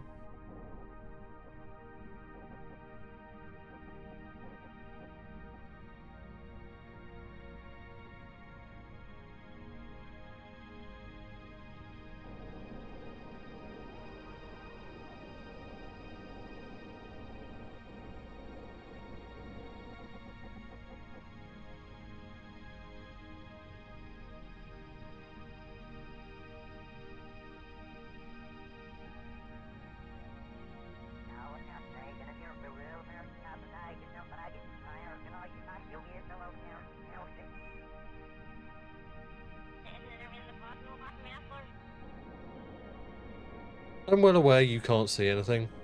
No hydrate now. I completely just ignored chat for a hot minute. Sorry, Josh. I am hydrating.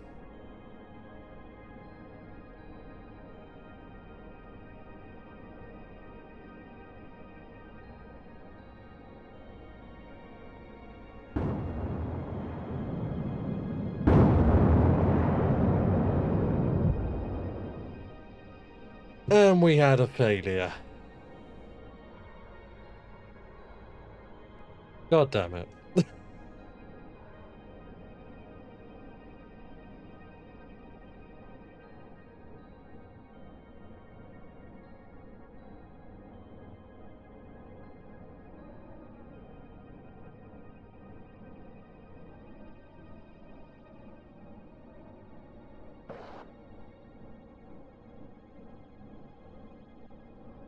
Thankfully, we have 4 good engines and 3 that are not going to send us for Burton. So we will just rely on 3 engines for landing, which is going to be fun, but yeah.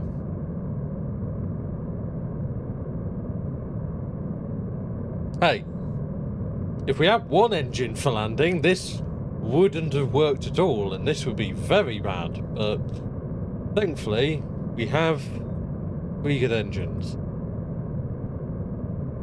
So we should be fine.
Yeah, I cannot see the ground, so I'm gonna have to entirely rely on suicide burn countdowns.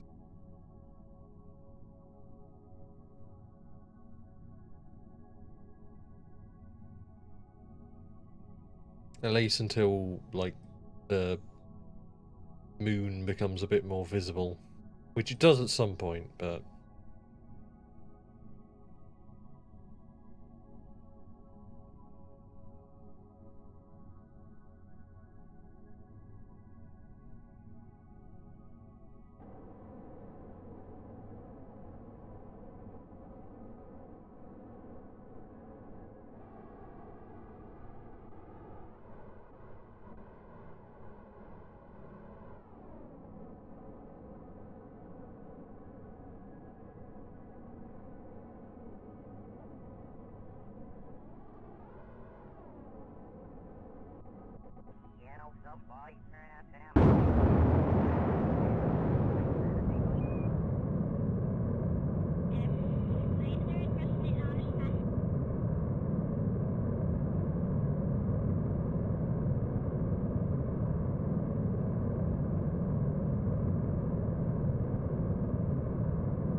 waiting for the moon to become visible. It's not doing a very good job.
Let's not hover in the air.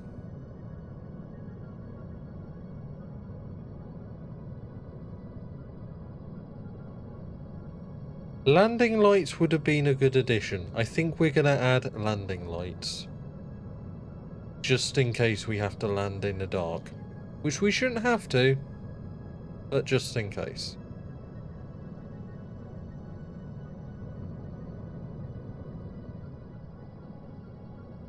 Okay, let's keep the power to a minimum.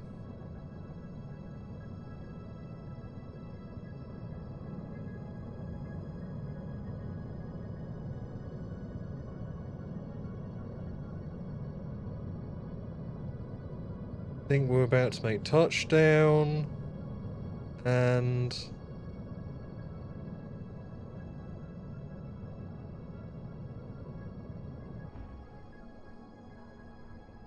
we landed in the dark.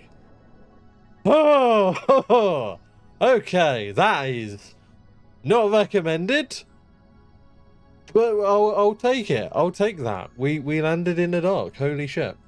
Can't fucking see for shit, but you know, that's fine. Who needs sight? Is there a setting to up how visible things are? No.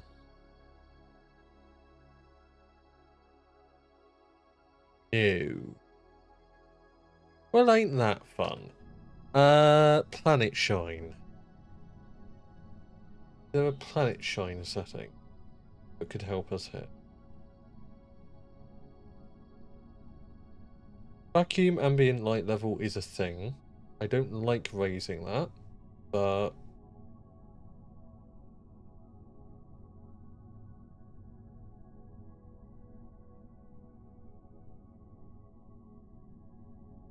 let's raise that for now because it's the only way we're going to see anything.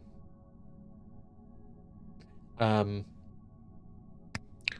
going to be right back. I'm going to take a bio break because I was low-key needing to go throughout the entirety of that landing process. So, yes, feel free to enjoy the music whilst I'm gone.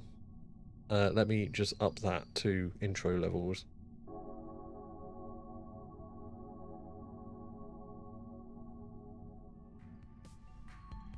Hello, I've returned. Apologies for the music being loud. I didn't quite realise it would be that loud. I'll make sure to tune that. Yes, I was away, so I couldn't really change that. Right. Let's see. So.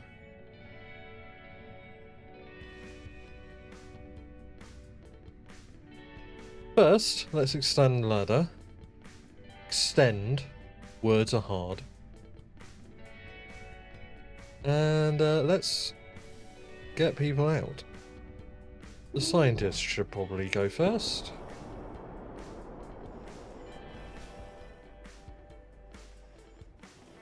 Grab the ladder before you fall off and die.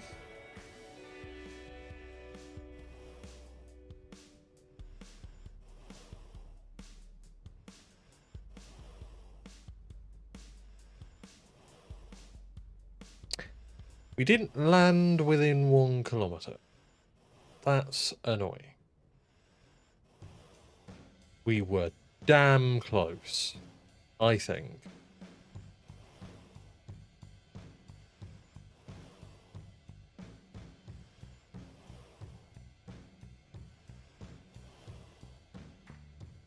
It doesn't actually tell you how close you were, annoyingly enough.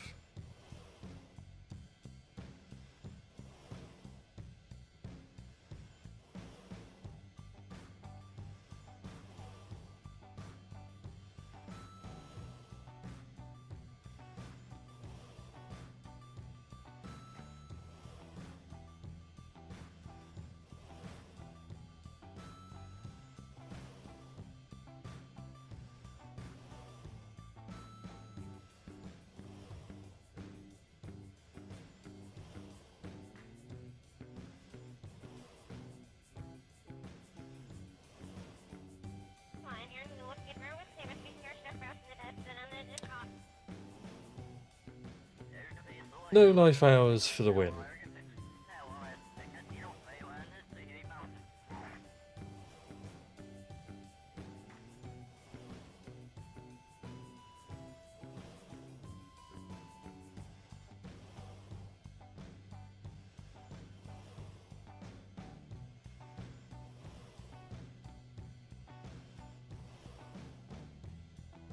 Can we possibly repair these, or... Whoa! Okay, do not go near any of the gear.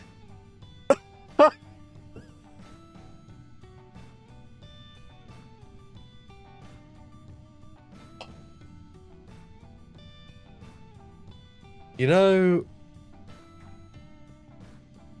sometimes I love this game, and sometimes I wish to throw it through a fucking wall.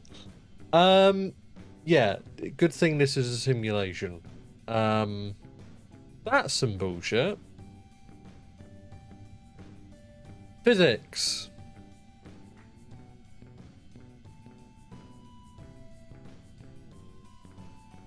Yeah, so to complete this contract, you need to stay on the moon for 2 days, which is fine. We have the supplies for all of that. However, average KSP gameplay, yeah.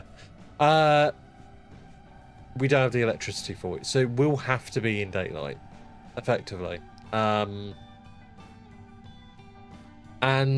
landing this accurately... I've done this before, where I thought contract terms were a bit obtuse or overly difficult. I can just complete this contract through the F12 menu. So I'm inclined to do 2 of them. Mostly meant to be completed with landers, rovers. Wonderful. I don't have the DLC for the rover stuff. And I also, the rover stuff is really buggy. So I think it was N9 that had his rover like literally lock up his entire save. Because if he came back towards his lander, it would, yeah. I understand why. I understand it's simulating Apollo's, what is it, 15 through 17? Where they had rovers. But, especially now I'm not using the standard thing. Forgive me for wanting to just go, you know what, I got close enough. Because... in real life, I'm very sure you could actually land within 1. Oh, Capture's Apollo rover doesn't need the DLCs as far as I know, but yeah. Really? That might have changed then. I swear it used to.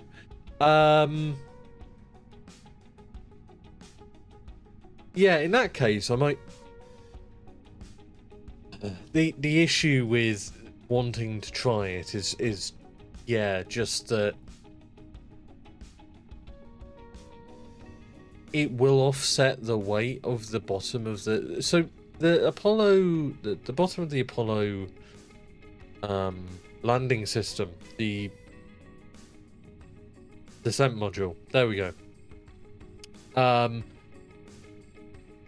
is, as far as I know, normally weighted so that it's fine to add the rover. Or there's a config for that. However, and Corruption Fair 9 was specifically because he had DLCs which didn't do anything anyway, so he just uninstalled them. Really? I wonder if some of the instability I have is because of DLCs. I might have to uninstall those then. Which sucks, because they're nice, but...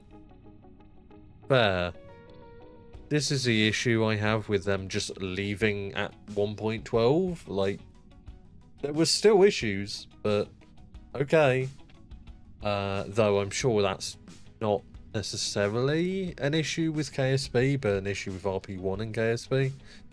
Still probably an issue on the KSP side of things, but anyway. So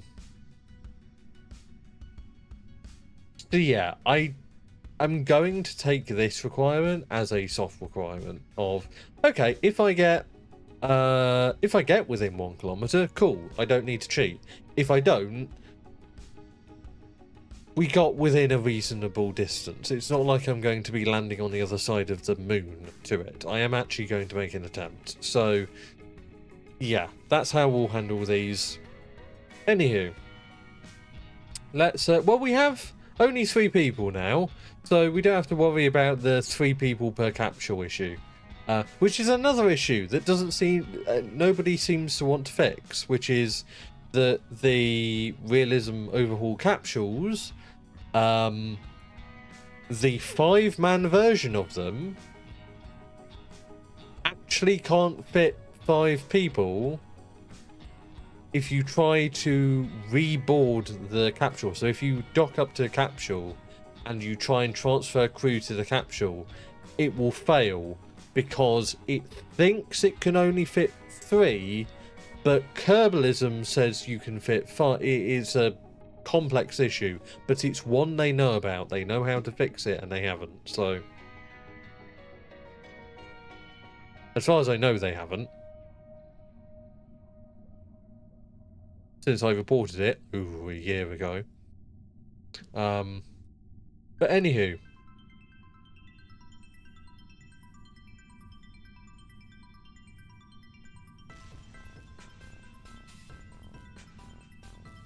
Let us take off and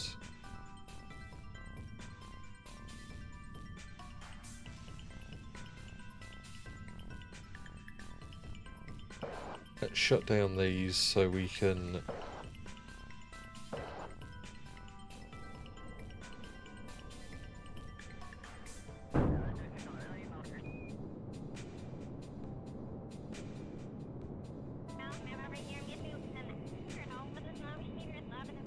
which way are we going? I have no clue. Also, I didn't extend the antennas on these.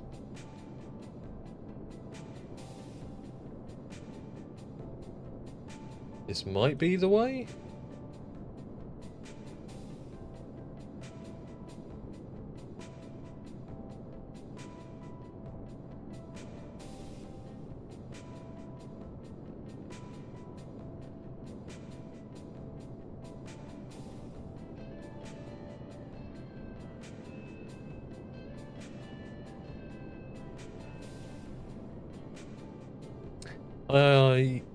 Yeah. If I remember correctly, the issue is that IVA scene has only 3 seats, so the game doesn't know how to work with that.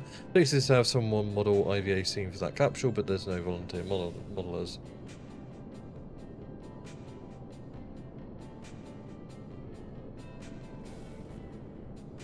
Fair enough, but like, don't have something that is broken then. Like, that's the simple solution, is don't have a part that you know is going to be broken. Because that's really fucking stupid. By the way, Mizo, you wanted to talk about stream settings recently. Yes.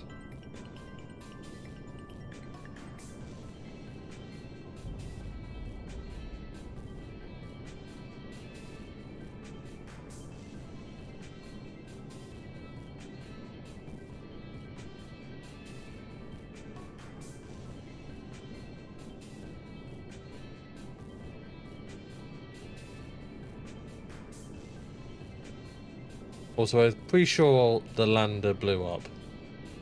Turn this down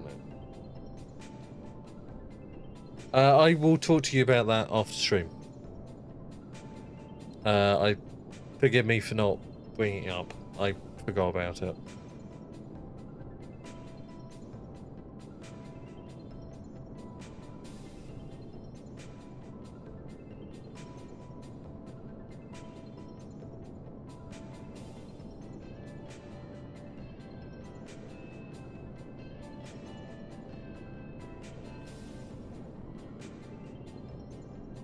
Try to keep within a degree of inclination.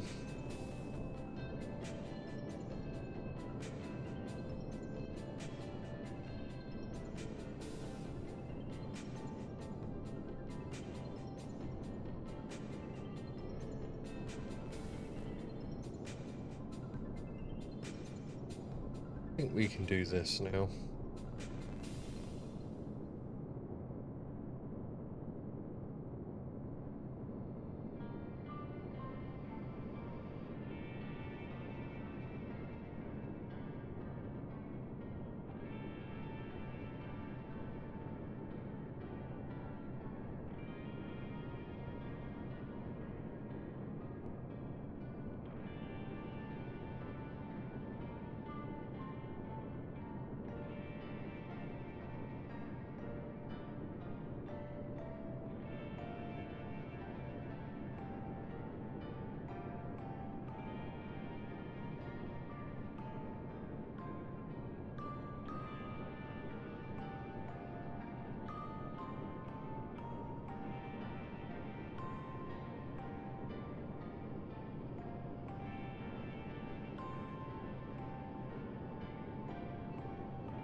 Perfect. Look at that. 0.24 relative inclination and a perfect, well, near perfect 36.3 by 38 kilometer orbit. Absolutely perfect.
But yeah, on the topic of the capsule issue and not being able to fit people in, I understand the mechanics of it, and that's fine.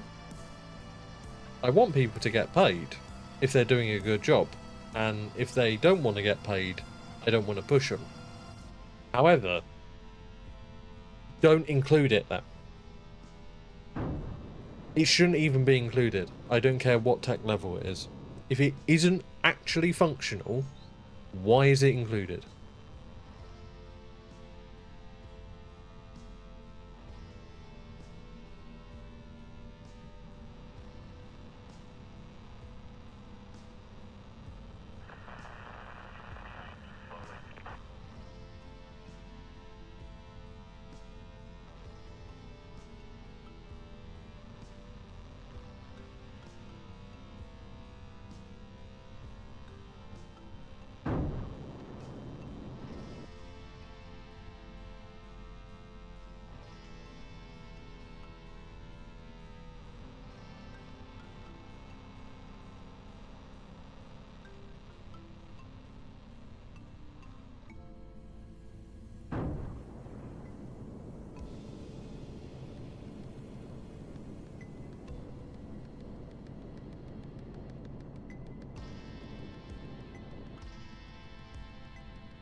Yeah, it's being stupid.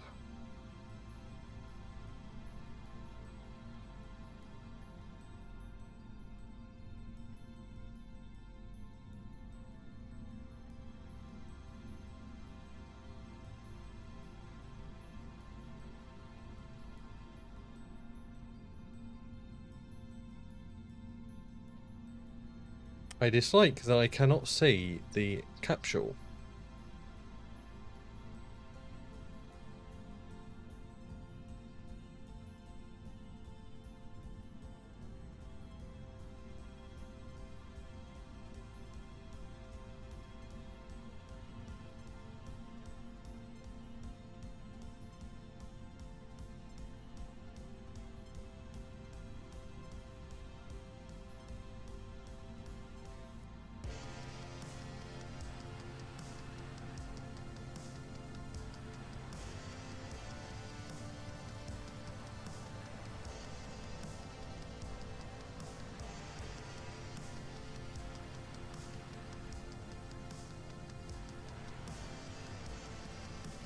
Yeah, no, it's not showing targeted vessels for some reason, which I don't understand.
There we go.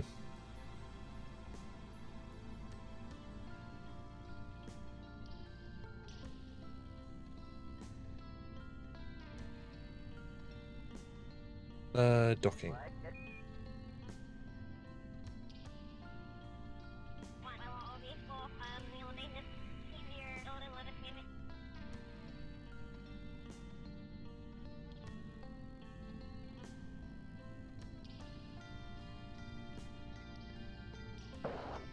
Save the engine.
I was still muted. I was saying, perfect timing on the music. Let's see. Right.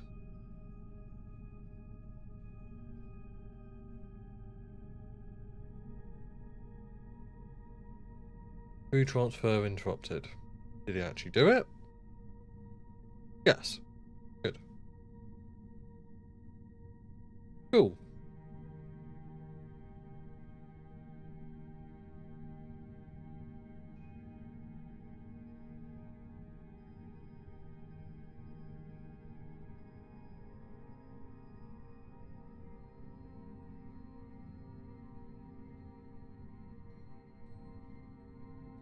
Now, we just, well, we make sure all the relevant stuff is taken from both.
I just like to make sure that everything is as recovered as possible.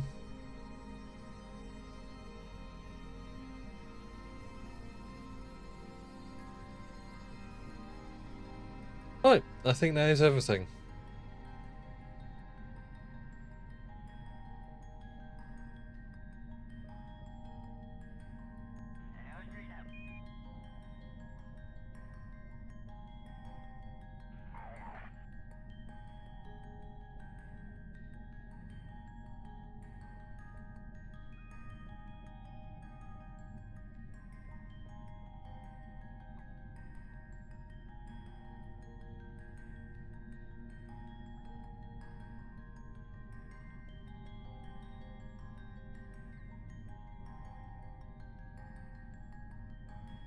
That'll do it.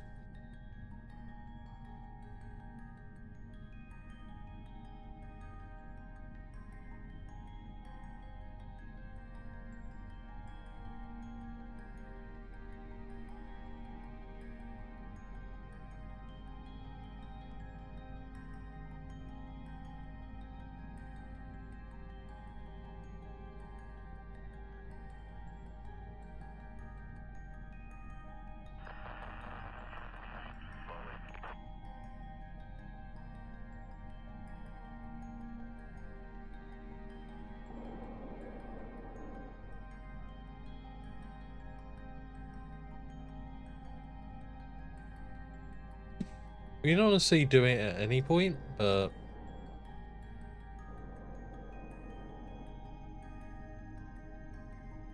yeah, let's do it now.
Whoa.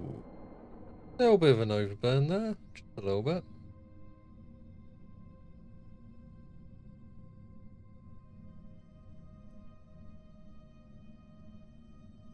Go away. I don't know what that was.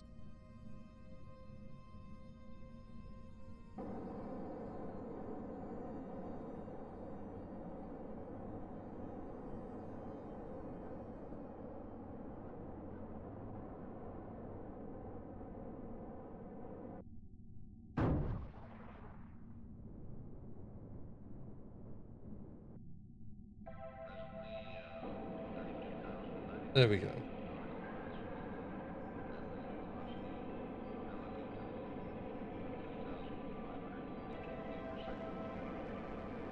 I do like that the track that just came on is called Translunar Coast, and we're about to do a Translunar, well, yeah, Translunar Coast.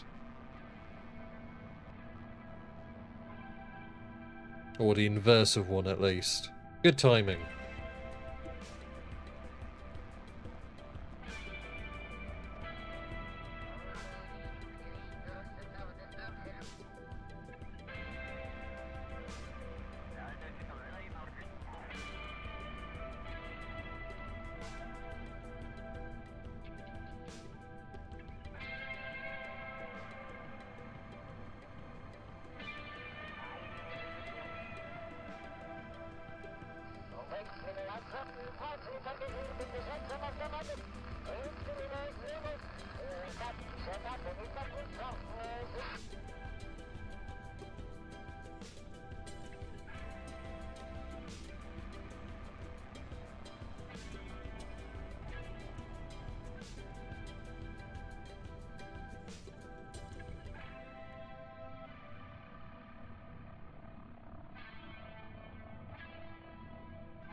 A bit of spin velocity left, and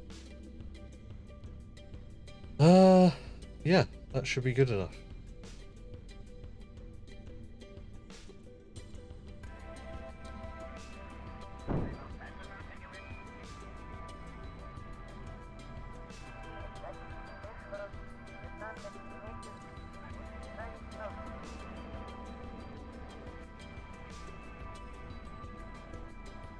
Bump the stage away. Fine.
Okay.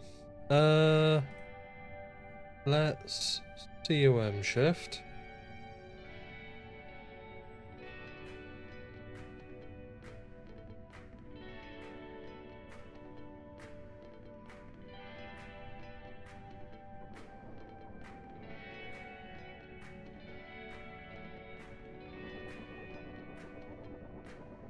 God damn it.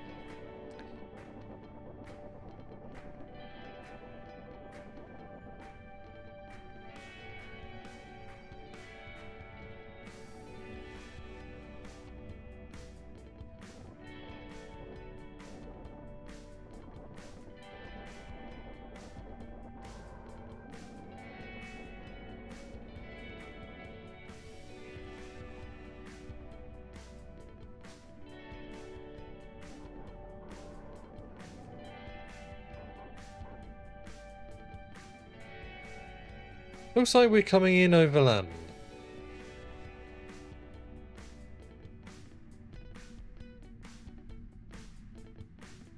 Oh, I am actually coming in over the US. So, somewhat realistic.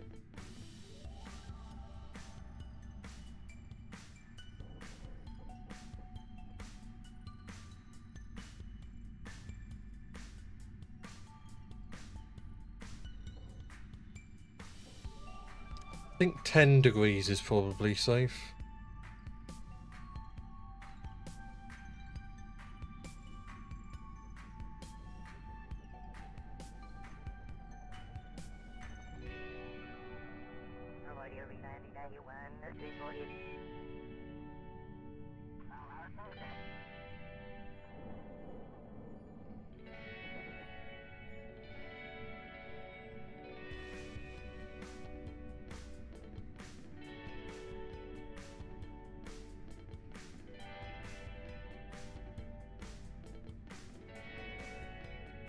Let's do 20 degrees.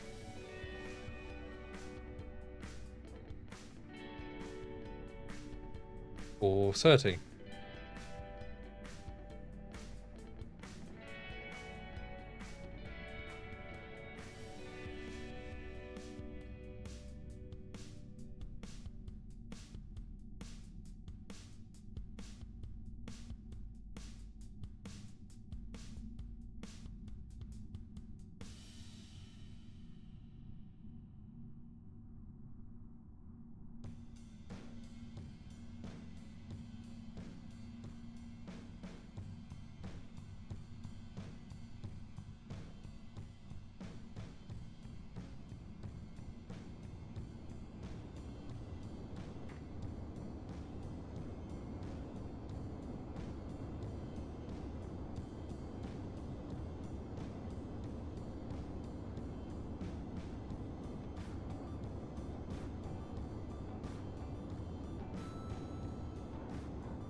trying to modulate that.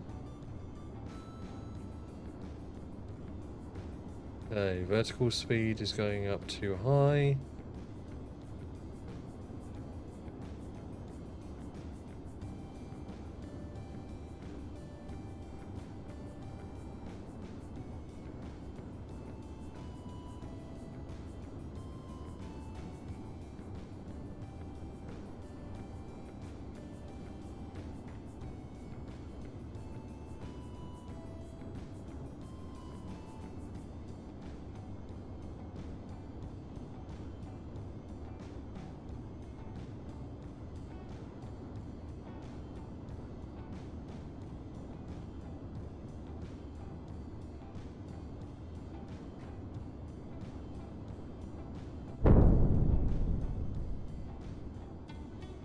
Well, if you weren't awake before, now you are.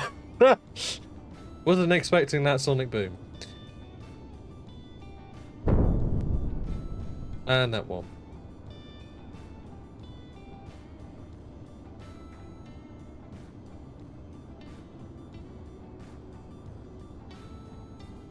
Well, that was fairly well modulated, I think.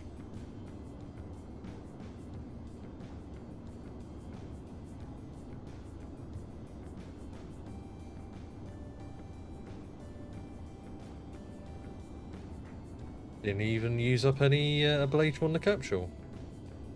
And look at that, we have most of our ablator left.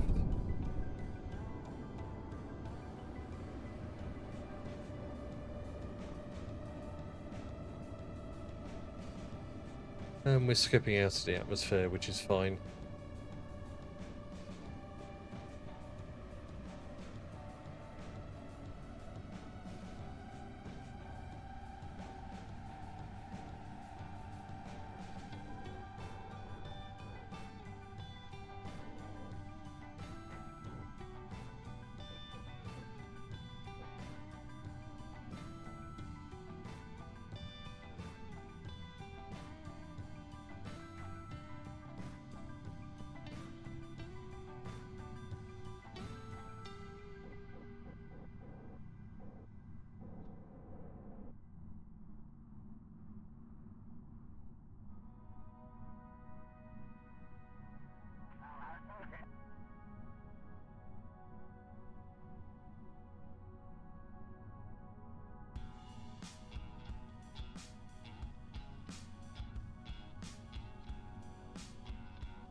Unfortunately, getting darker means we'll probably land in darkness.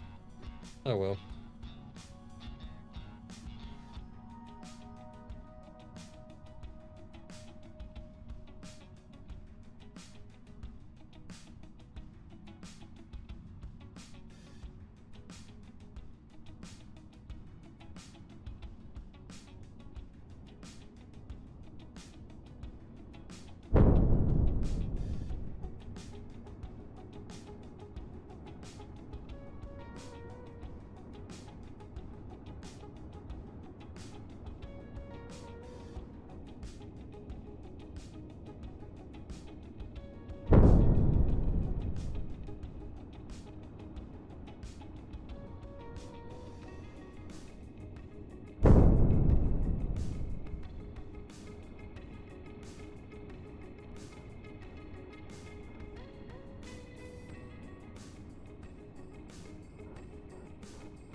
Well, we almost made daylight.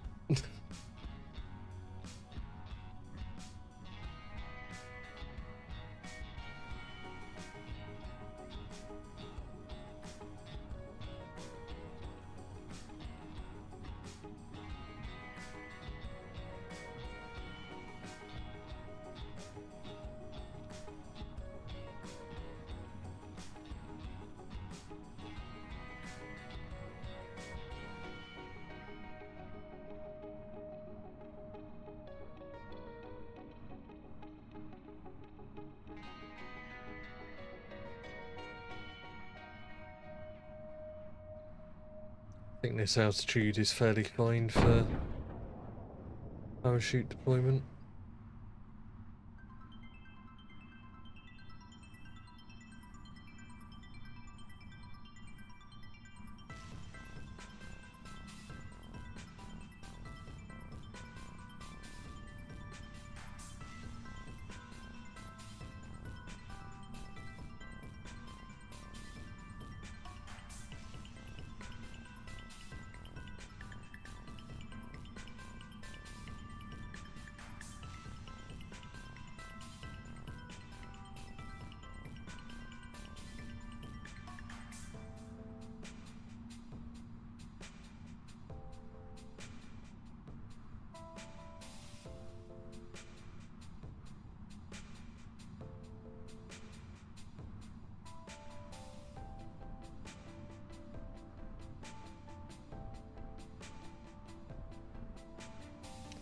Waiting for the parachutes to deploy.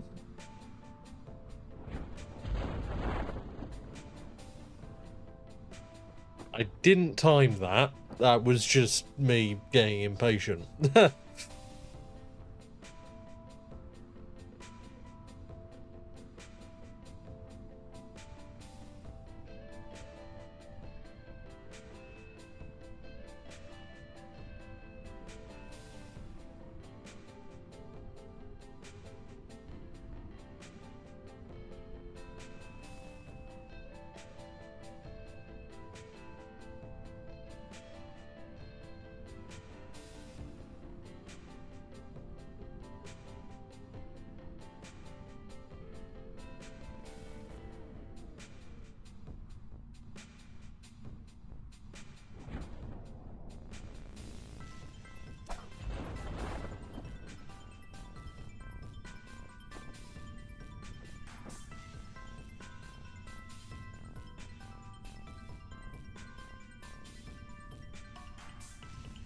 I think that's simulated enough. We don't have to wait for it to get back to ground. So, reliability of the landing stage is a bit of a concern. I haven't used that engine nearly enough, really. But, counterpoint to that is that we managed to make it work 2 engines down of the 5. So, that's a resilient lander. That's more resilient than the current one.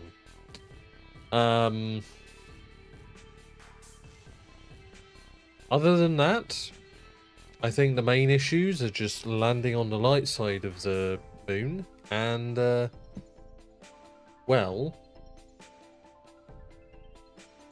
completing the contract, really, which comes down to just playing fast and loose with the rules of the save, which I have done for the last, well, since I've started playing it, so it's fine. However, it has been 3.5 hours by my count, and I am hungry, and I'm going to order something. So, thank you very much for watching. I hope you all enjoyed. If you did, I'd very much appreciate either following so you get a notification, or you can also check out my socials, all of which can be found in the card I just linked. I can't really promise a time when I'm next going to stream. As many of you know, I don't really have a schedule, but I'm feeling like getting back into it, and I'm feeling like the time I streamed today, or earlier than that, is roughly like a nice time for me. I might also stream late in the afternoon, but we'll see how that goes. Perfect timing on the music. I'm going to find somebody to raid, but in the meantime, I'm going to send you over to the outro screen.